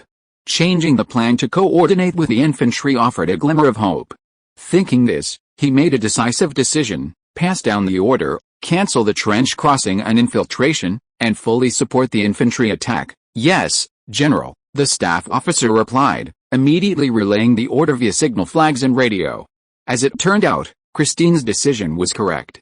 Tanks flanked the enemy, using machine guns and artillery to suppress German machine guns at close range, and their armor shielded the infantry from bullets and shrapnel, allowing the infantry to successfully charge into the German trenches and engage in hand-to-hand combat. Afterwards, the French infantry and special artillery, armored troops, developed a tacit understanding during this ordeal, coordinating their advance and successfully pushing the defensive line forward by 1 kilometer before nightfall. Upon hearing the news of this victory, Nivelle was overjoyed. He immediately reported to Paris, "Our army, after a hard-fought battle, has achieved a decisive victory on the Somme, capturing 2 lines of defense and advancing 1 kilometer in just 1 day." He then eagerly sent the news to various newspapers. The government, members of parliament, and newspapers remained sufficiently calm. They did not rush to announce or report the news, but instead repeatedly called Nivelle to inquire about casualties. Everyone understood that Nivelle's so-called victory was likely achieved at the cost of heavy casualties. Nivelle was somewhat embarrassed, but having a history of underreporting, He dared not evade the question this time. After hesitating for a moment, he answered truthfully, "The total casualties were over 40,000. The room erupted in shock. Over 40,000 casualties in one day. That's twice the number of the Charles forces. The Charles only suffered a few hundred casualties in their attack on Namur, yet they advanced the defensive line 13 kilometers. The Charles didn't even call it a great victory, but Neville calls it one. How should we report this victory? Ignore the casualties.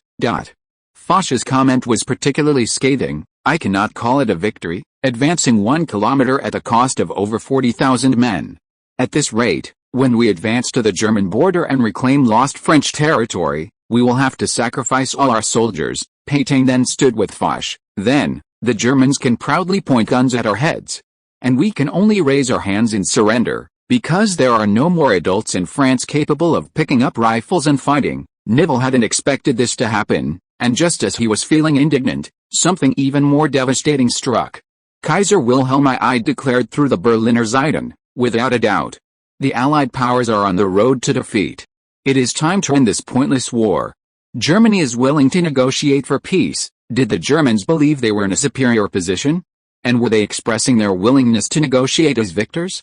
And after the victory at Namur by the Charles? Clearly, the Battle of the Somme gave the Germans this confidence and assurance. Note, Germany did indeed propose peace negotiations, but this was in 1916. At that time, both sides were somewhat exhausted, and Germany had the upper hand, so both sides were willing to negotiate, but this was sabotaged by American financial groups. Chapter 548. Who is responsible for the loan? At Namur Castle, Charles was discussing the operational plan for Leuven with Tigny, referring to a map. Once Namur fell, Leuven would be surrounded on 3 sides by French forces. Charles also possessed armored and mechanized units, along with air support and the support of the Belgian 1st Special Reconnaissance Corps. The capture of Leuven was imminent. In fact, the question wasn't whether they could capture it, but how many German soldiers they could surround and how many they could capture. This was one of the reasons why Charles, knowing that Namur's terrain was unsuitable for tank warfare, deliberately chose to attack the more difficult terrain. In Go, this would be called capturing, a highly efficient move. If the German commanders were wise enough, they should have proactively abandoned Leuven and consolidated their defenses. The areas circled in red on the map above, from top to bottom, are Antwerp, the capital Brussels, and Namur. Leuven is in the middle, surrounded and attacked. If the main force attacks Leuven first instead of Namur, not only will Leuven be more difficult to attack due to reinforcements from other places, but they will also ultimately have to face the problem of Namur. Tigny looked at the map and laughed. Once we take Leuven, the British will once again be relegated to the second line. Northeast of Antwerp is the neutral Netherlands. Once Leuven is taken, Antwerp will essentially be in a corner where it doesn't have to face the enemy. Charles chuckled softly. Is Leuven all you care about, General? What do you mean? Tigny asked, puzzled. He glanced at Charles and then turned his gaze back to the map. Besides Leuven, are there better directions for attack? He seemed thoughtful, his gaze shifting to the Belgian stronghold of Liège, his face showing surprise. You don't mean, you're thinking of attacking Liège directly, do you? No, Charles shook his head. Liège is surrounded by castles and has complex terrain. Taking it in a short time is almost impossible. The Germans had even repaired the fortresses there, and the large caliber artillery within was a formidable deterrent to any attacking unit, including Charles's armored forces. You mean, Charles pointed to a point on the map, Hasselt, General, we can bypass the defensive perimeter of Liège. Note, Hasselt is the Hasselt on the map. Tigny paused after finding the location on the map. Hasselt? That can't be surrounded. The next second, he understood. He looked at Charles in shock. You mean, use the Dutch border to encircle the Germans? Charles nodded. At this time, the German forces around Leuven were roughly in a triangular area, bordered by the French defensive line from Antwerp to Namur to the south, the Dutch border to the north, and only the Liège fortress to the east as an exit. If the French were to penetrate to Hasselt, they would first block this exit, resulting in tens of thousands of German troops being encircled. However, this plan had a flaw. The Dutch, for their own protection, might allow this encircled German force to cross the border. This problem needed to be solved before the attack. Just then, a messenger delivered a telegram. General, our army has achieved a decisive victory on the Somme. Tigny took the telegram, glanced at it, and with a disdainful look, handed it to Charles. 40,000 casualties, advancing 1 kilometer, and it's all flat ground, and this is a decisive victory. Charles, after reading the telegram, also found it hard to understand. He probably means that since we won the first time by fighting like this, we can win the second time too, right? Tidjany laughed. That's what I thought too. They always think the Germans will use the same old tactics. 40,000 men, 40,000 casualties in one day. And they call this a victory? He looked utterly heartbroken. Tidjany had followed Charles for so long, and he had only ever seen small casualties of a few hundred men. Thousands of casualties had only occurred in the battle at the Dardanelles when they were surrounded by the enemy. Therefore, he found it hard to imagine what 40,000 casualties in one day would look like. Just then, another intelligence report arrived. General, the Germans have proposed negotiations for peace. Tidjany quickly stepped forward to take the telegram, his eyes lighting up with excitement after reading it. Negotiations are happening, Major General. The war is about to end. Don't have too much hope for this, Charles said, a hint of helplessness in his eyes. I don't think so, Tidjany said excitedly. As long as someone is willing to negotiate, reaching an agreement is only a matter of time, and at least the intensity of the war will be much lower. After all, knowing that negotiations were underway, everyone was looking forward to the day an agreement would be reached, so not many people would actually risk their lives. You're overthinking it, Charles said, leaning back in his chair. You've overlooked the Americans. The Americans? Tidjany looked at Charles in confusion. What does this have to do with the Americans? They haven't even participated in the war. Charles shook his head slightly, casually picking up the documents and signing them as he answered. The Americans have given Britain a lot of loans, General. All the supplies the British obtained from the Americans were obtained through a get-rich-quick scheme, borrowing money from the U.S. government and then using the loans to buy American supplies, including large quantities of bullets and shells. Note: 40% of the ammunition used by the Allied powers in combat was produced in the United States, and the final loan amount exceeded $10 billion. However, Tidjany still didn't understand, looking at Charles with a bewildered expression. Charles had to add, think about it, General. If peace were achieved now, who do you think would pay for this loan? The British? The Germans? Or the French? Tidjany fell into deep thought. The French certainly wouldn't pay the loan, it was none of their business. The Germans wouldn't either, they hadn't been defeated, they were negotiating peace while in a dominant position. The one most deserving of payment was the British. They were the ones who provided the loan, and they were also the direct beneficiaries. However, the British, besieged by Germany, were penniless and couldn't possibly repay the loan. Most importantly, Britain was the world's leading power. Although in decline, it still held considerable influence and had countless colonial armies. Even if it defaulted, what could the United States do? Would they wage war against Britain? Thinking this, Tidjany suddenly realized, if there's peace now, no one will be responsible for this loan, it will become a bad debt. So the Americans want this war to continue, only by ultimately defeating Germany and obtaining huge reparations from them can this loan be repaid.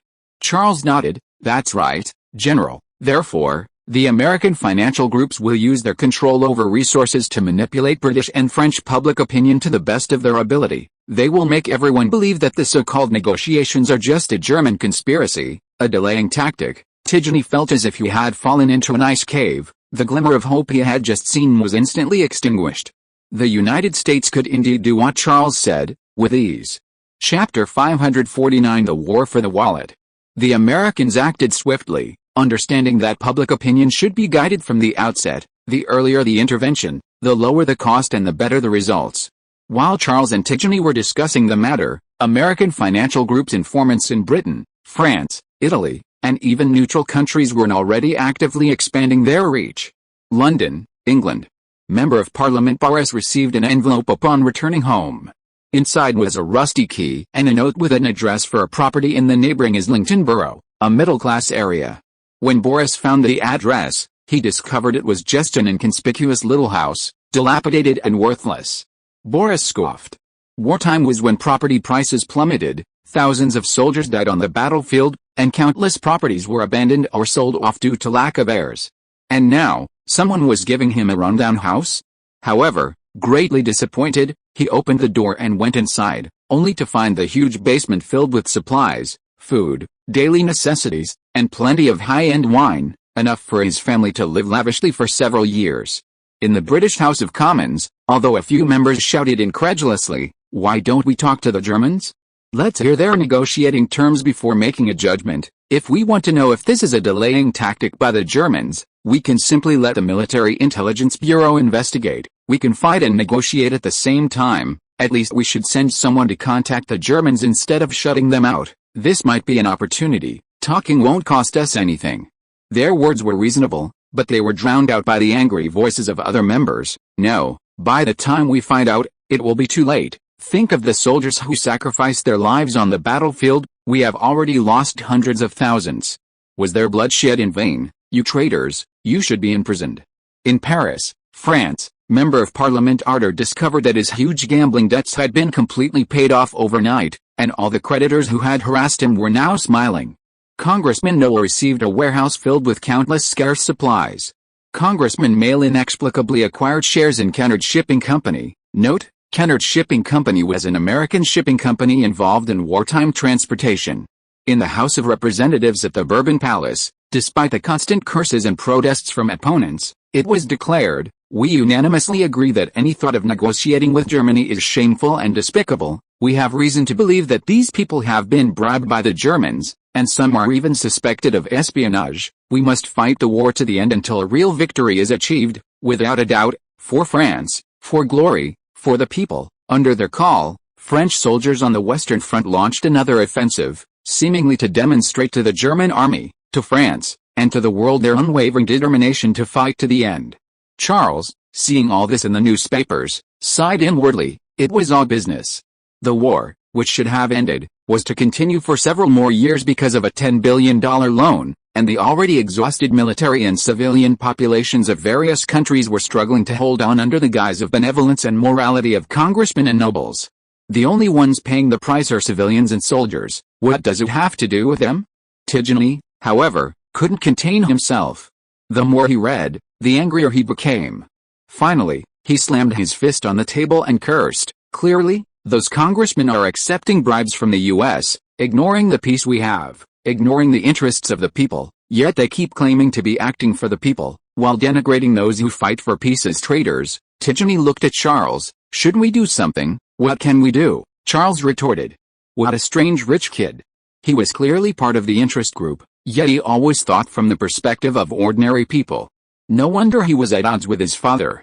"We can't just stand by and watch this happen." Tidjane waved the newspaper in his hand. "This is an opportunity. If we miss this opportunity, no one knows when the war will end, or how many more people will die." "And then?" Charles asked again.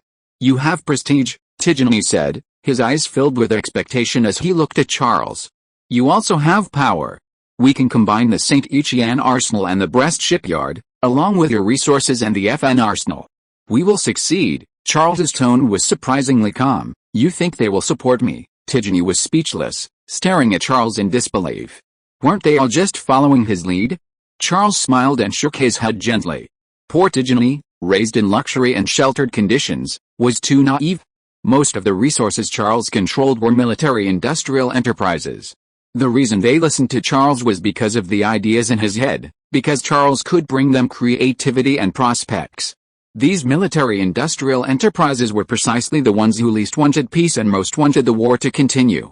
Yet Tidjane hoped he could gather these people to promote peace. "How about this?" Charles's answer was simple. "You can ask your father and hear his thoughts." Tidjane was stunned. He didn't need to ask to know what his father's attitude would be. Then he understood what Charles meant. He slumped back into his chair, his voice hoarse. "So, the war will continue, won't it?" Charles countered with a question. "Isn't one of the core tenets of the art of war you champion the idea that war drives human progress?" Tidjane shook his head expressionlessly, burying his face in his hands in anguish. He still believed that war was a driving force for human progress, and still championed the art of war. He just hadn't expected that the progress gained from war would come with so much pain, darkness, and injustice. If it were for the country, then the soldiers' sacrifices would be worthwhile. However, Tidjane discovered that the soldiers were only fighting for the wallets of a small group of people, with nothing to do with the country, honor, or dignity.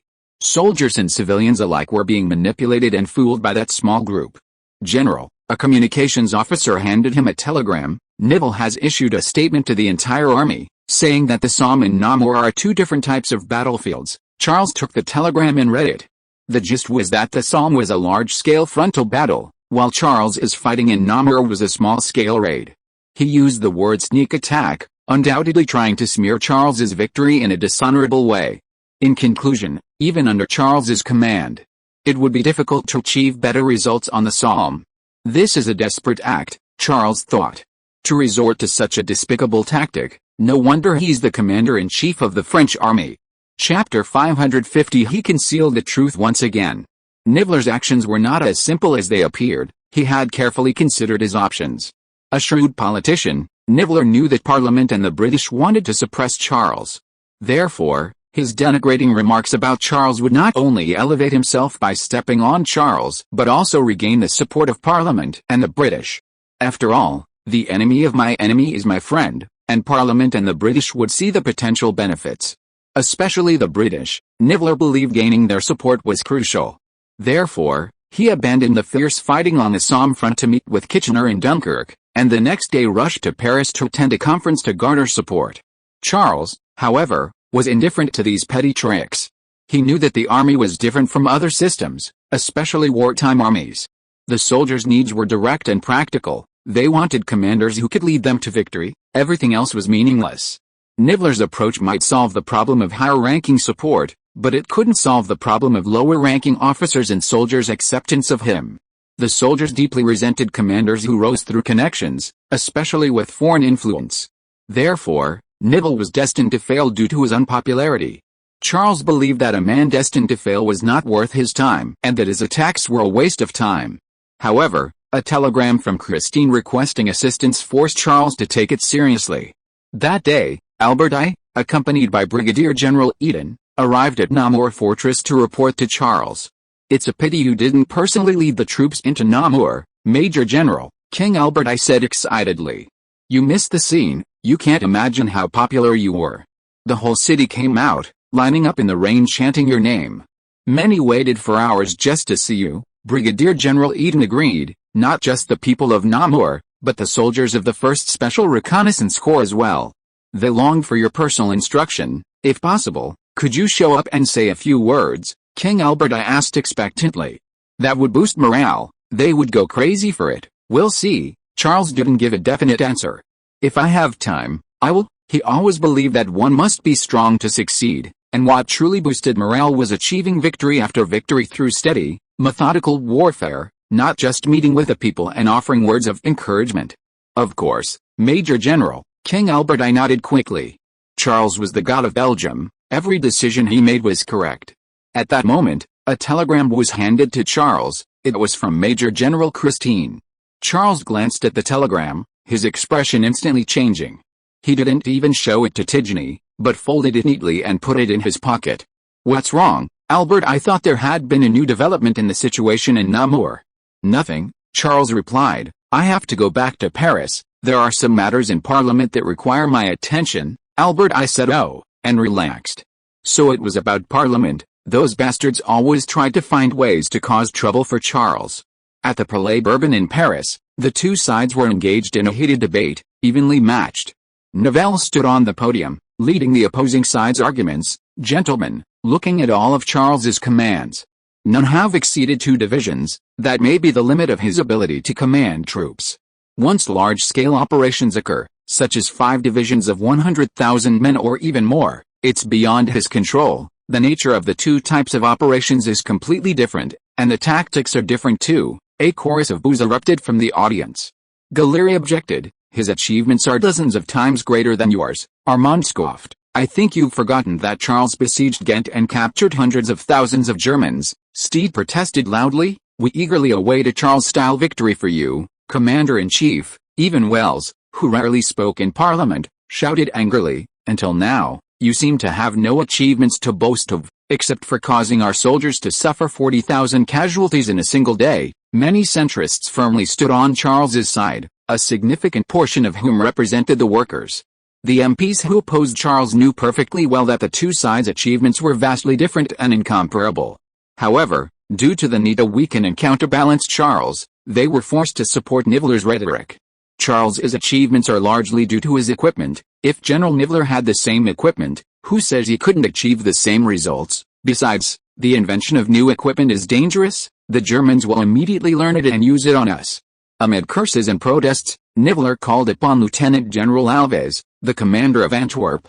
Lieutenant General Alves stood on the podium, his face filled with worry. I haven't received any news or requests.